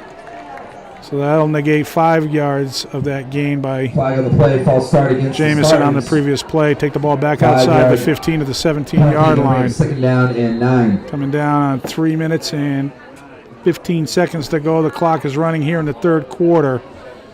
Spartans have been down here several times tonight, but have had to settle for 2 field goals and given the ball back on downs. They have not found the end zone yet. Tigers would love to keep him out of it with either a field goal try or a turnover on downs again and keep that 14-point lead. Ooh, that's a false start again. The whole right side of the line was out there. I think that one might have been the center's fault. Maybe held on to the snap just a little too long. So the Spartans are really struggling. If it wasn't for the Tigers making their own mistakes, Spartans really wouldn't even be breathing this well. And now it's 2nd and 16. Ball back outside the 20 on the 22-yard line.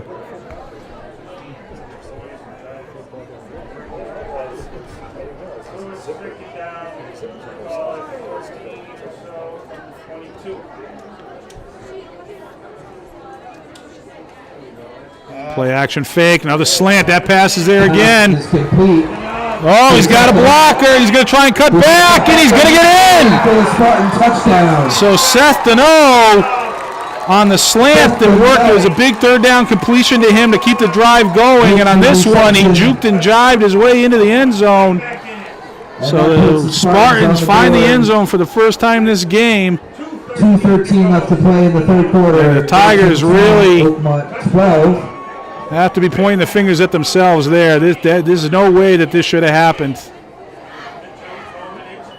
Took 2 unsportsmanlike conduct penalties and let the Spartans off the hook. Attempt the extra point. Kick is up and plenty of leg, and it's right down the pipe. So now it is an 8-point ball game, 20-12, with 2:13 to go. Oakmont with a terrible start to the half, really back on their heels. The Tigers had a chance to really put their thumb on this one, and instead, Oakmont feels like they're coming alive, and they are definitely back in the ball game, trailing by 7, 20-13. So both sidelines have been busy chastising their young charges, trying to get them to understand what's required to compete at this level. It's important to make plays and be athletic, but it's also important to keep your composure, keep your head in the game.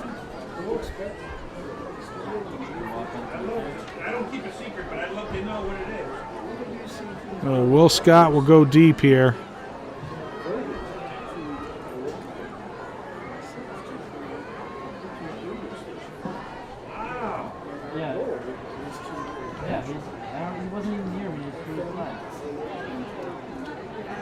Spartans went for a quick kick early in the game, not to try to force a turnover, but just to kind of catch them by surprise to see what they do here.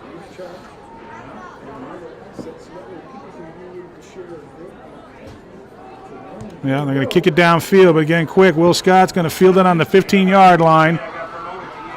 Makes a good cut and a good run up over the 30. So about a 17-yard return by the senior. So the Tigers will take over 1st and 10, the ball on their own 33-yard line. 2:07 to go in the third quarter.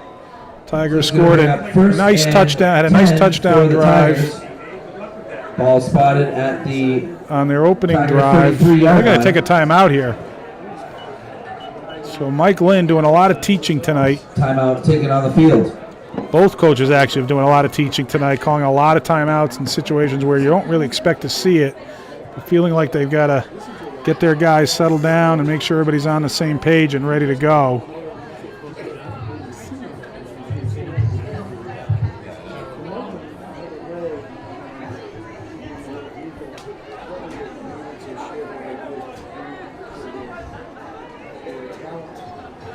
Tigers with a terrific touchdown drive on their opening possession of the second half, keyed by some big screen pass to Mitch Bowden, who rumbled down the sideline, and then a terrific sliding grab on the sideline by Austin Lynn. And then the offensive line and the power running game cashed it in from 5 yards out on 2 runs. Let's see what they do here. Braden Lynn will line up in the shotgun at quarterback. One back in the backfield, Mitch Bowden. They're going to throw quick, trying to throw a break.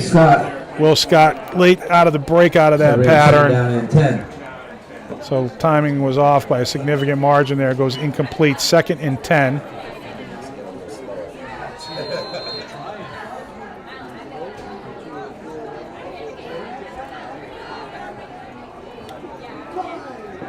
Throw slant to Austin Lynn.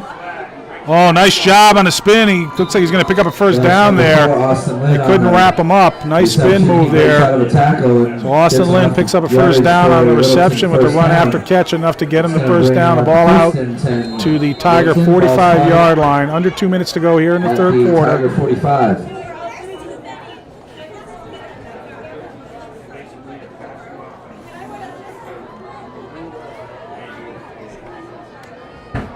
Going to roll to the left, set his feet, down the sideline. Oh, it's picked off! It's a jump ball and it's picked off. So the first turnover of the game, and Oakmont returns the ball back over their 40-yard line, and Braden Lynn's down on the ground in the backfield.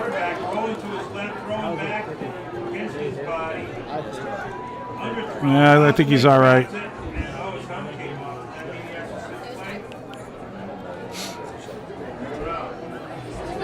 So the first turnover of the game, a pass interception by the Spartans. So a turn of events here.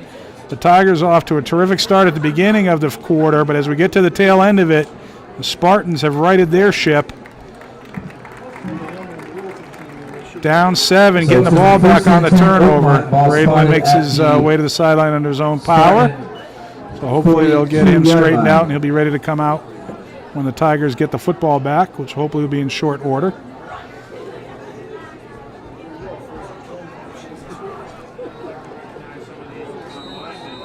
So quite a third quarter here. A couple of big runs. Big run by the Tigers to open the quarter, and then a run back here by the Spartans.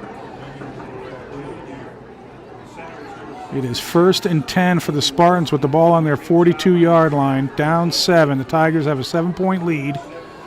They've scored 3 touchdowns tonight to the Spartans 1. And now the Spartans are going to take a 30-second timeout. So very interesting by the Spartans. How the teams are managing these timeouts, or not managing it as the case may be. 30-second timeout, so the teams will stay on the field, and one player from each team will go to the sideline to confer with the coaching staff.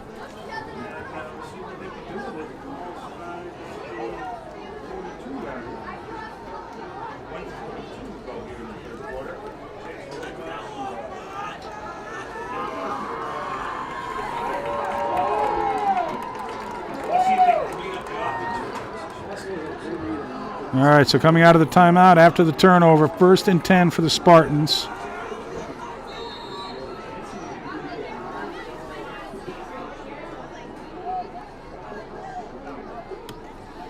They're going to go option. This time they pitch it. The ball's on the ground! It's us. Oh! Fumbled on the pitch. Second down. Oh, my goodness. Will Scott had a free run at the ball and it just squirted loose, or he couldn't get to it quite in time. Number 75, so this time they pitch it on that option play. The Tigers had it stretched out well and forced a 2-yard turnover. It almost got the ball right back for the Spartans. So 2nd and 12 after the near miss there. Oh, Will Scott's frustrated. He saw that ball and just couldn't quite get to it. All right, 2nd and 12.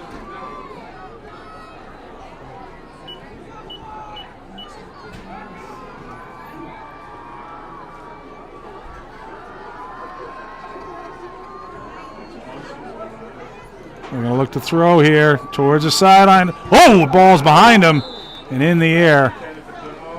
So that was Denault again. This time he kind of ran a crossing route instead of a slant, and the ball was behind him a little bit. Pass is incomplete. So an incomplete pass with 44 seconds to go brings up a 3rd and 12.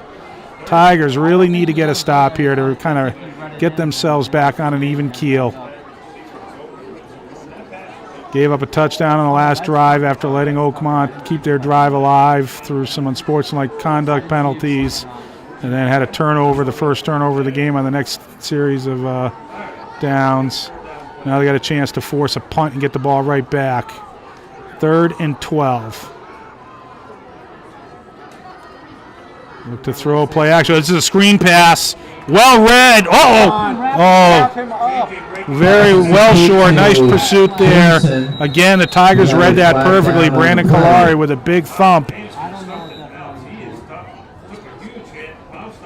What do we got here?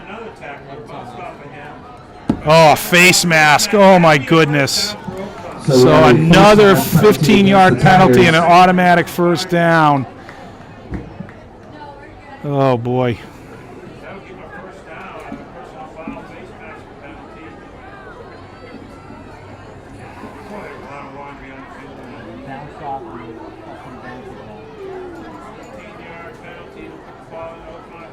That will keep the drive going. So the Tigers, second possession in a row where they made the play they needed to make. They just didn't finish it the way they needed to.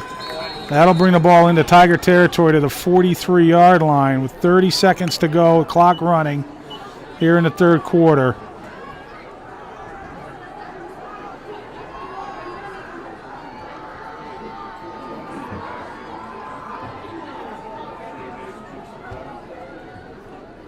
And they're going to give it to him. Some good penetration there, but he makes a guy miss. Then he stood up by, play the whistle, play the whistle.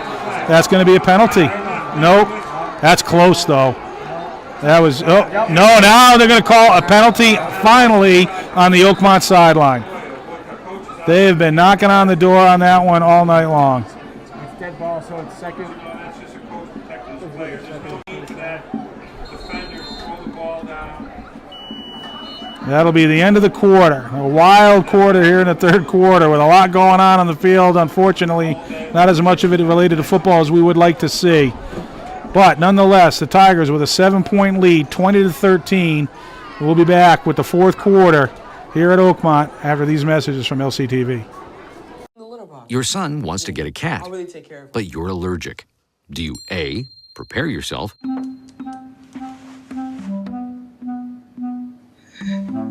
B, make the best of it, C squared equals 25.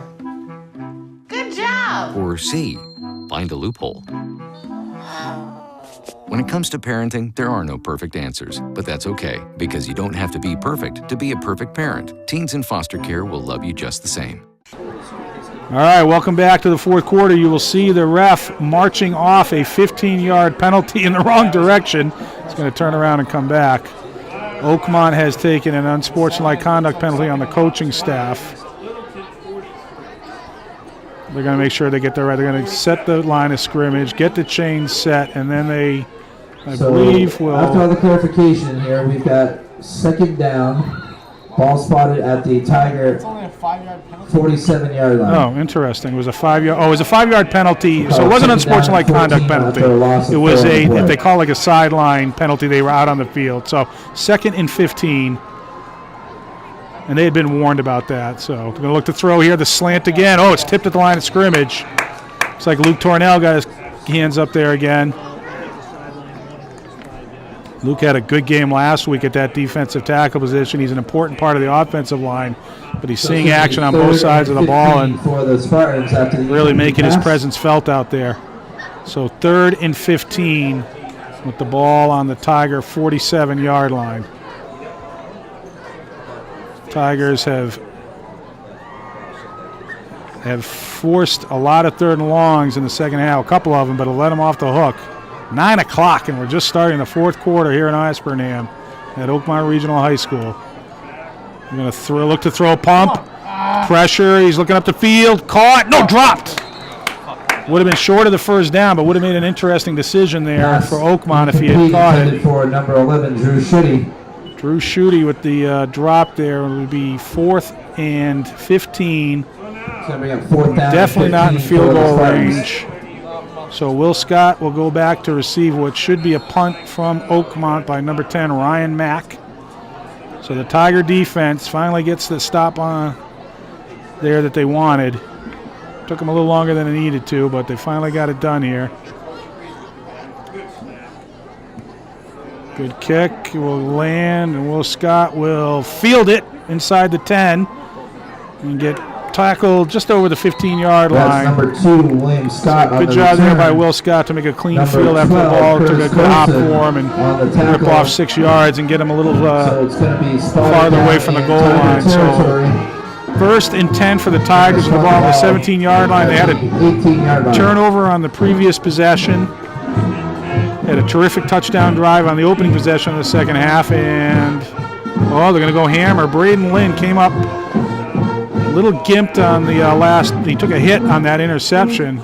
Tigers will go hammer here down inside the 20.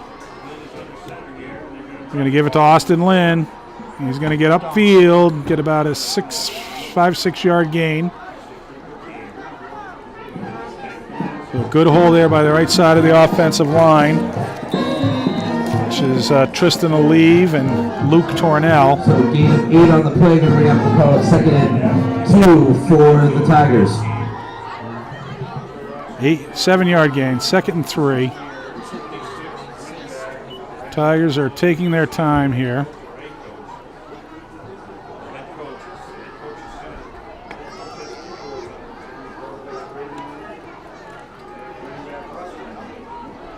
So 2nd and 3. The Tigers switching up their look here. And whoop, do we have a delay game penalty? Yep. Flag on the play, delay game Wow. against the Tigers.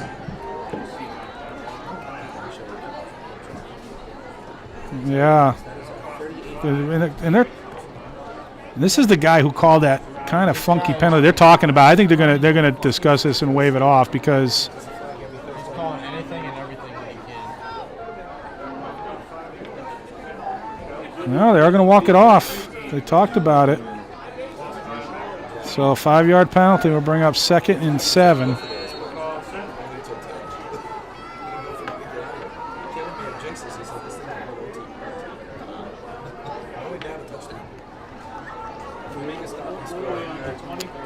Be interesting to talk with Coach Lynn and the rest of the coaching staff after the game to see what their take is on this officiating crew.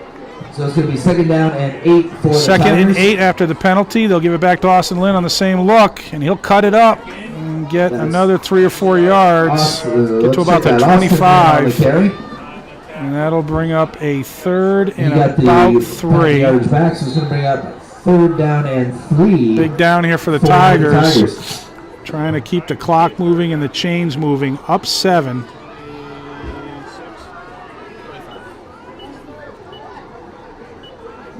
So 3rd and 3. Need to get to about the 28-yard line. The ball's right on the 25. They're going to stay with the hammer look. Going to go counter handoff. Oh, good job there. That's number Looks like 2. that's William Will Scott there carry. with a nice sidestep in the backfield and found just enough daylight to squirt across the line of scrimmage and pick up a key first down for the Tigers. Nice run there by the seniors, playing a lot of different positions this year, a lot of different roles. Yeah, he came out a little gimped. I think he got hit around the shin bone, but not until after he got in the first down. 1st and 10 with the ball on the 29-yard line. Number 5, Luke Elliott in under center for the Tigers. I think we're going to have an offside. Mitch Bowden rumbling forward. That's number 8. Yeah, they got an offsides on Oakmont. Bowden there, good for about 7 yards, but I think they'll take the penalty in the down. Oakmont's lined up in the neutral zone multiple times tonight. They're not jumping, they're just lining up in the wrong spot. Now they're giving a sideline warning. These refs are making some pretty esoteric calls tonight. They're really having trouble staying focused on what's happening at the line of scrimmage, distracting themselves with other stuff.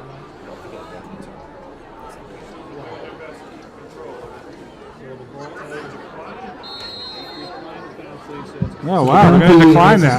That's interesting. So they're going to take a 2nd and 3. Gain of 7. I don't know. I would think those 2 yards were worth the down over, but Coach Lynn disagrees, and he's been at this a long time, so I will defer to his professional judgment.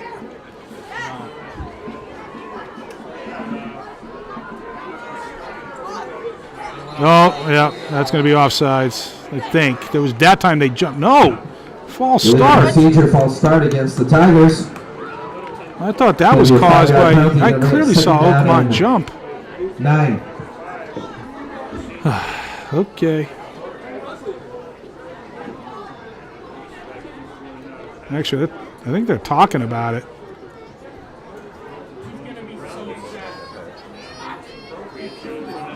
No, they're going to walk it off.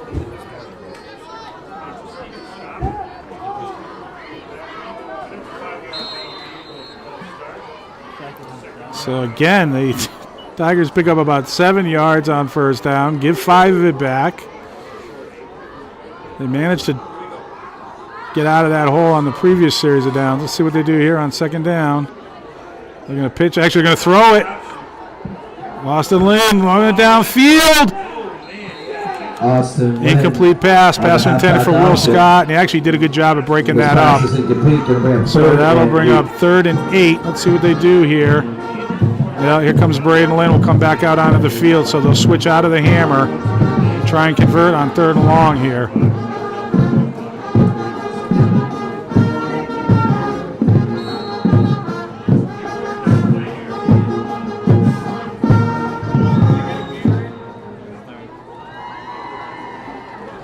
So Braden Lynn back in the ball game.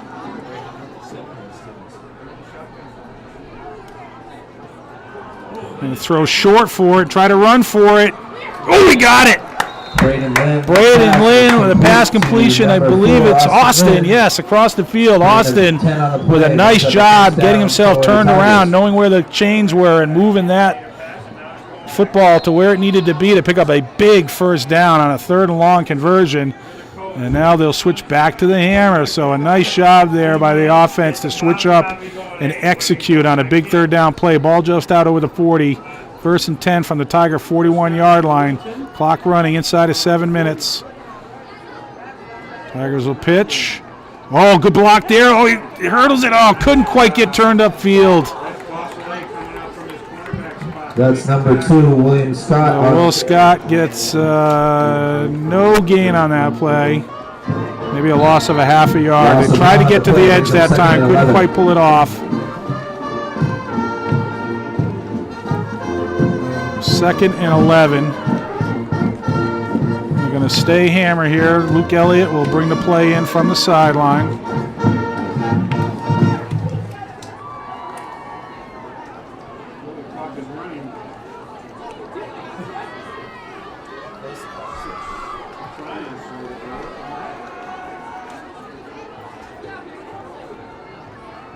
Going to go counter hand off to Austin Lynn. He's trying to bounce it to the outside. There he goes. He's going to get a first down. He's up the sideline. He's going to get corralled, but not until after he rumbles across the 25-yard line. Excuse me, the 35-yard line down to the 32-yard line. So that's the beauty of the hammer there. You get all those defenders have to honor that run game on the inside, those A, B, and C gaps. And if you can bounce it to the outside, you can bite off a big chunk of yardage. And Austin Lynn did a terrific job there.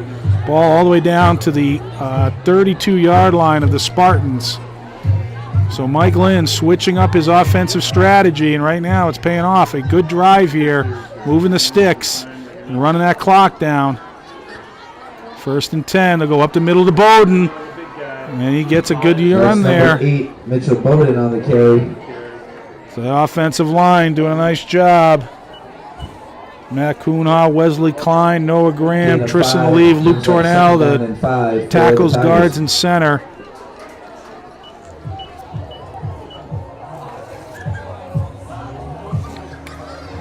And they have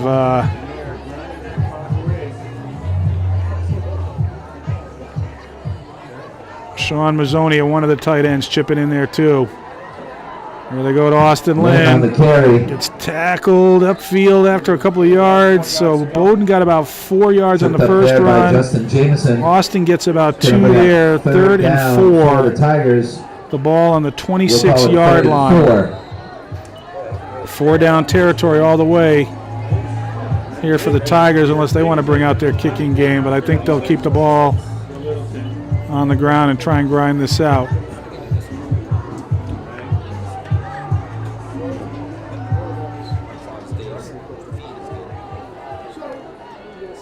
3rd and 4. Tigers going hammer here. Going to pitch it to Will Scott. He's trying to bounce it to the outside. He's got the corner. He's got a first down. And that football run down just outside the 10-yard line. The clock keeps running. He's tackled in bounds. Big 3rd down conversion there. Moves the chains again. The Tigers, see where they mark it, right on the 10-yard line. 1st and goal from the 10-yard line. So nice job by the senior to get outside. Good blocking up front there. 1st and goal for the Tigers. And they got the edge in the corner, and Will Scott with a nice run all the way down to the 10-yard line. Big conversion on 3rd down.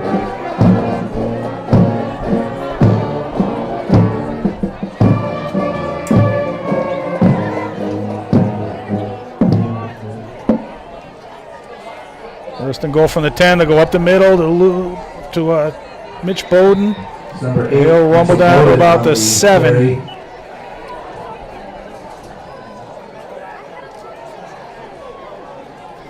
Rumbling and stumbling to the 7-yard line.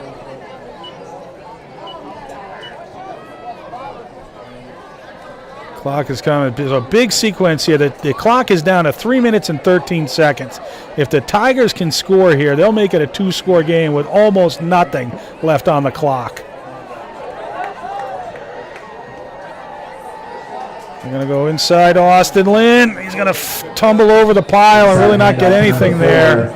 Austin Lynn. So this will bring up 3rd and goal. Third and goal from the. Let's see what Mike Lynn decides to do here. The Spartan 7. If he stays with this look or tries to spread the field a little bit.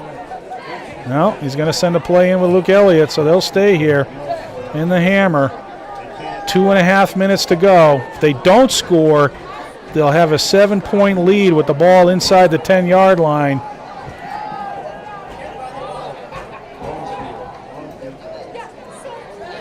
I'm going to go counter handoff, cuts up the middle, down inside the 5-yard line. Will Scott couldn't quite get the last step he needed, the last lunge, but he's inside the 5. 4th and goal from the 4-yard line. It's going to be a 4th and goal for the Spartans. My guess is they're going to let the clock run down here. From the Spartan 4-yard line. Yeah, field goal would be 2 scores. They've got a freshman kicker, Cody Shearer, who has a good leg. But there's so much more to it at this level. The snap, the hold. So they're going to let the clock run down and then take a timeout here. So they'll stop the clock with 1:43 to go. 4th and goal from the 4-yard line.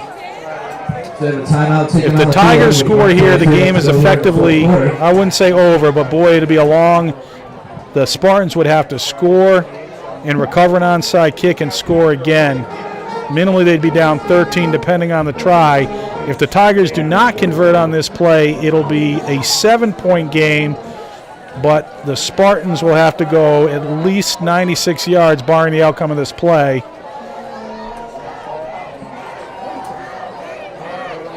Mike Crory is the holder for the kicking team, and unfortunately he left the game, we think, with an injury earlier in the game. So my guess is they're going to run a play. The question is, what look are they going to come with? I feel like this is the hammer look. So what do they got here? On 4th and 4, definitely the hammer. Here we go, coming out of the timeout, 4th and 4. They're going to run a cutback play. Austin Lynn's trying to get there. Oh, he hits the pylon. Touchdown, Tigers! Nice job by Austin Lynn making a dive for the pylon. He was getting chased from behind. He was running out of room, but he made a terrific athletic play and cashes it in from 4 yards out. So Mike Lynn switching up the look offensively, and it paid off. They score and they run the clock down to 1:36. So a terrific play sequence there, a nice drive. The offensive line stepping up and executing. They brought Braden Lynn in on a 3rd and long to keep the drive going with a pass completion. Well, that was Austin Lynn as well with a nice catch on a run after catch. So the Tigers are now up 13 with the try here. Can pretty much put it out of reach if they can convert here and make it a 15-point game. They'll go back to Austin Lynn. He's going to get hit short of the goal. So it is a 13-point game, 26-13 with 1:36 to go. An impressive drive by the Tigers. Terrific execution. The offensive line just grinding it out. Nothing fan. They had the good run there on 3rd down by Will Scott. Got to the outside and kept the drive going. The big pass completion by Braden to Austin Lynn, who caught the ball short of the marker and then made a nice spin out and a run to get to where he needed to get to move the chains. And then a terrific play. There was a cutback play. They make that play look like it's going to the right, and then he just puts the brakes on and swings it out to the left. And they caught Oakmont out a little bit, but not a lot. They were chasing him. They almost had a shot of running him, pushing him out of bounds, and he realized it, and he just aimed for that pylon and dove for it. And once he hit the pylon, it's all over. It's an easy call for the refs, as long as his feet are still in bounds. So the Tigers look like they're going to come out with a very interesting win here tonight. A lot going on down on the field, not all of it football related. Both teams making a lot of mistakes, but ultimately the Tigers made enough plays to stake themselves to a 13-point lead with 1:36 to go here in the ball game.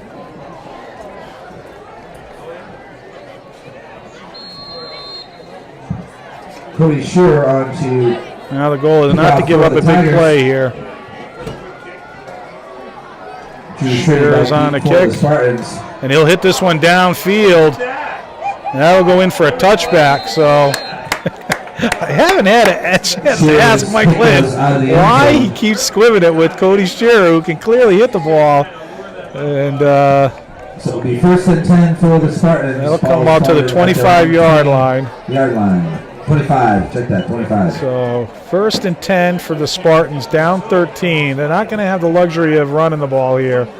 And even their passing game, it's really been one receiver routes and a lot of slant action, which the Tigers right now are going to give up 6-7 yards a pop, just not letting anything get behind them.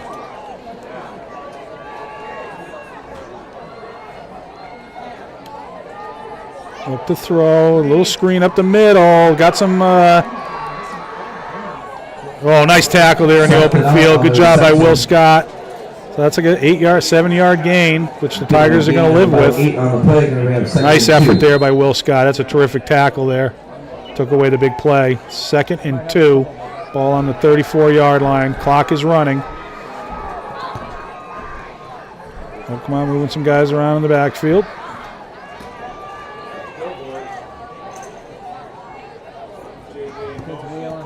Well, they're going to run a wheel route down the middle of the field.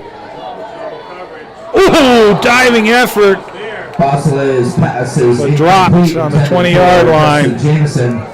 Justin Jameson went in motion on that and then just ran a real wheel route. Then we have 3rd down and 2 for my boy Stevie Collins. Chip and Connor Bassett helped me out with that terminology.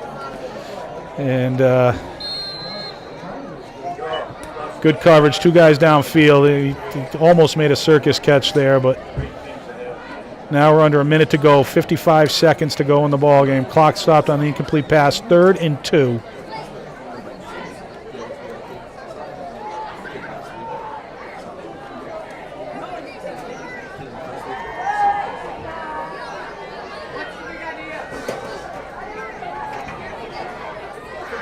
Going to run that slant. It's caught. Good for a 1st down. Ball out over the Spartan 40 to about the 42-yard line. They'll stop the clock while they move the chains. 42-yard line. Timeout taken by the Spartans. See a little more effort there by the chain crew. And actually the Spartans will take a timeout there. So 49.4 seconds to go. Oakmont moves the chains, keeps this drive going. Ball on their own 42-yard line. 26-13.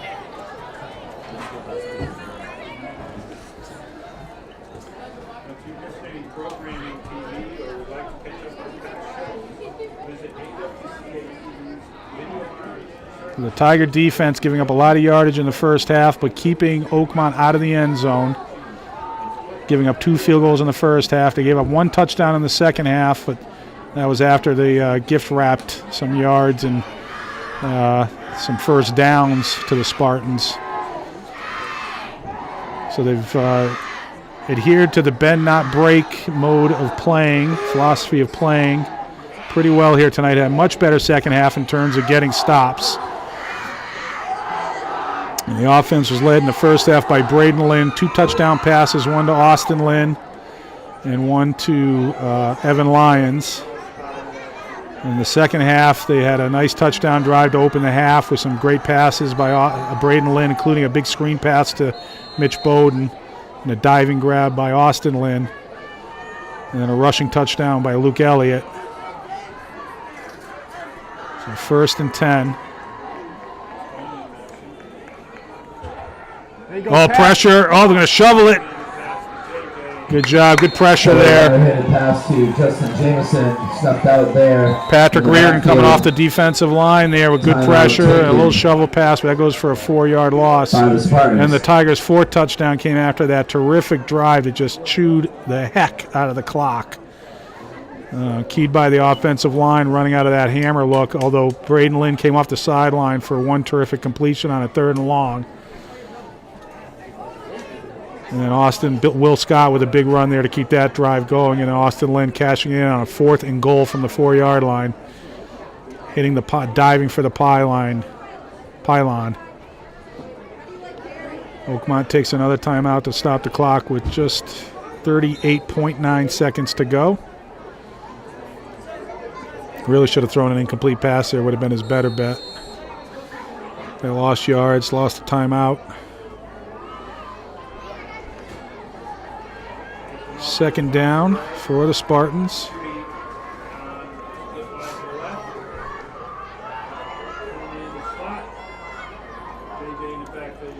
And a roll, shovel pass up the middle. Little shovel pass Good up tackle to there by 22 Jameson. He's brought down by number 8, Mitch Mitchell Bowden.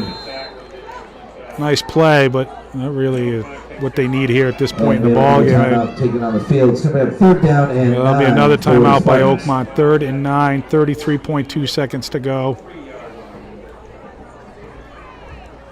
Tigers just about to wrap this one up. Let's remind everybody that the Spartans play next A lot to Friday learn from in night this game. on the Some road excellent plays, some at good Maynard. execution at Game time times, 7 p.m. at Maynard High School. but also some key mistakes and things they got to be able to clean up if they're going to play against. Oakmont's a good team. They gave them a good battle. They're going to feel like probably that they're lucky they got out of here, given the fact that they did make some key mistakes. But they're going to get out of here with a win. Their first win on the road, push their record to 2-1.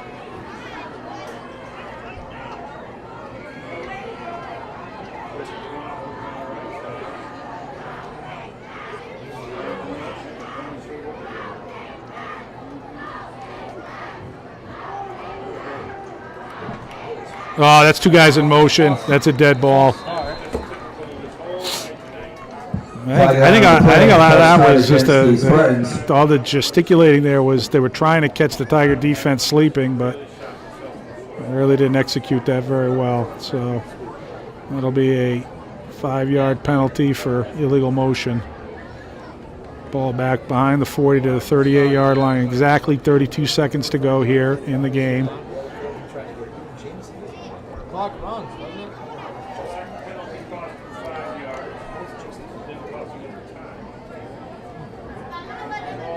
There we go. 32 seconds, 3rd and about 14. Bring Jameson in motion.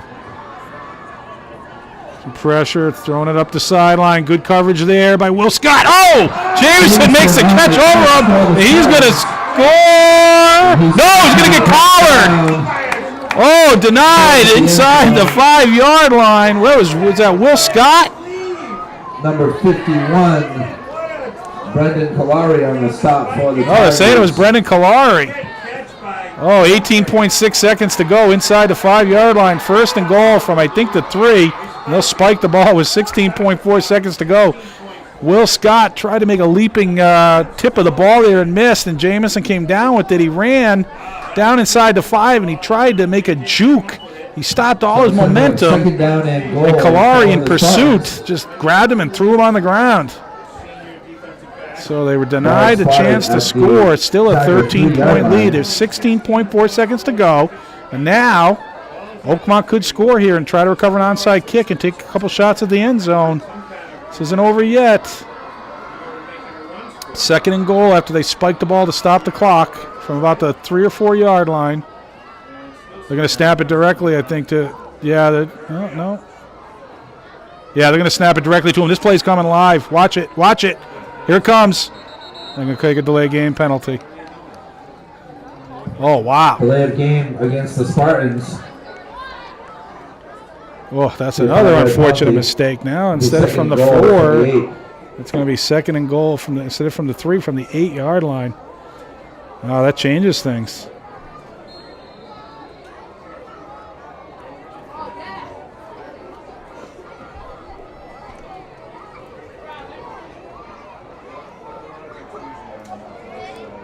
All right, 16.4 seconds to go. 2nd and goal from the 8-yard line for Oakmont. Rolling, looking to throw, setting his feet back towards the end zone, through the hands of a receiver. Incomplete pass with 12 seconds to go. We'll stop the clock. Going to bring up 3rd down and goal for the Spartans. 3rd and goal.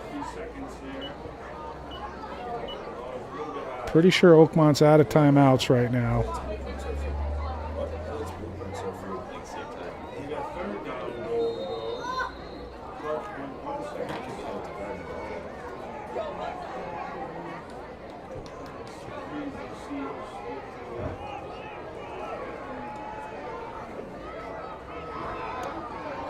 A throw here on third down, coming back towards. Oh, touchdown in the back of the end zone.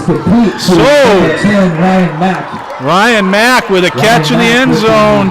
8-yard Cuts the touchdown lead. reception with 7 seconds left to go in the game. 7.7 seconds to go, so there's going to be an onside kick coming, folks. Pass completion by Oakmont to cut the lead here, 26-19. And with the kick to come, it's up. Tillman's kick is up. It's good. So we've got a 6-point ball game. Well, I guess this is the way this game had to end, right? There's just no way we could take a snap and end the game after stopping them, take a 2-score lead. No. Too much craziness going on tonight. We're going to finish it crazy. So we got an onside kick attempt coming.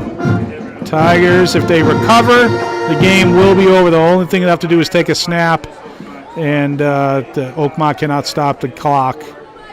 But if Oakmont is able to recover, they'll get at least one shot at a Hail Mary type of situation. Maybe two. And the Tigers will send all their hands guys out there. They're going to put everybody within 10 to 15 yards of... Actually, they'll put a couple big guys up front, because what the Oakmont could try to do is try to run guys down there, and those guys up front will let the ball go through and then stop the onslaught. Here it comes. Nope. There it goes. The kick is up. Oh, no! Oh, you got to go get that football. Oakmont recovers.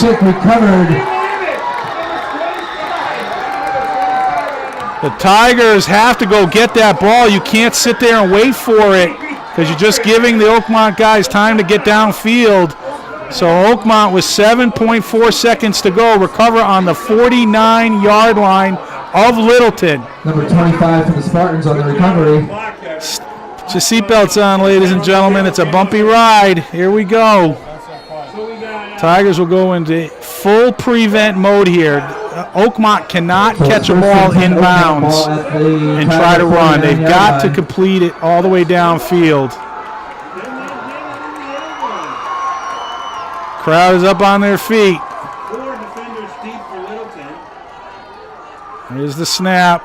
Good pressure coming off the backside. Sets his feet, throws. Incomplete with 1.6 seconds. There'll be a snap here. They're going to say 2 seconds. So that's not going to make any difference. 2 seconds, 0.6 seconds. Either way, they were going to get another snap, but all they'll get is one more snap, barring a defensive penalty. The defense commits a penalty on the last play of the game.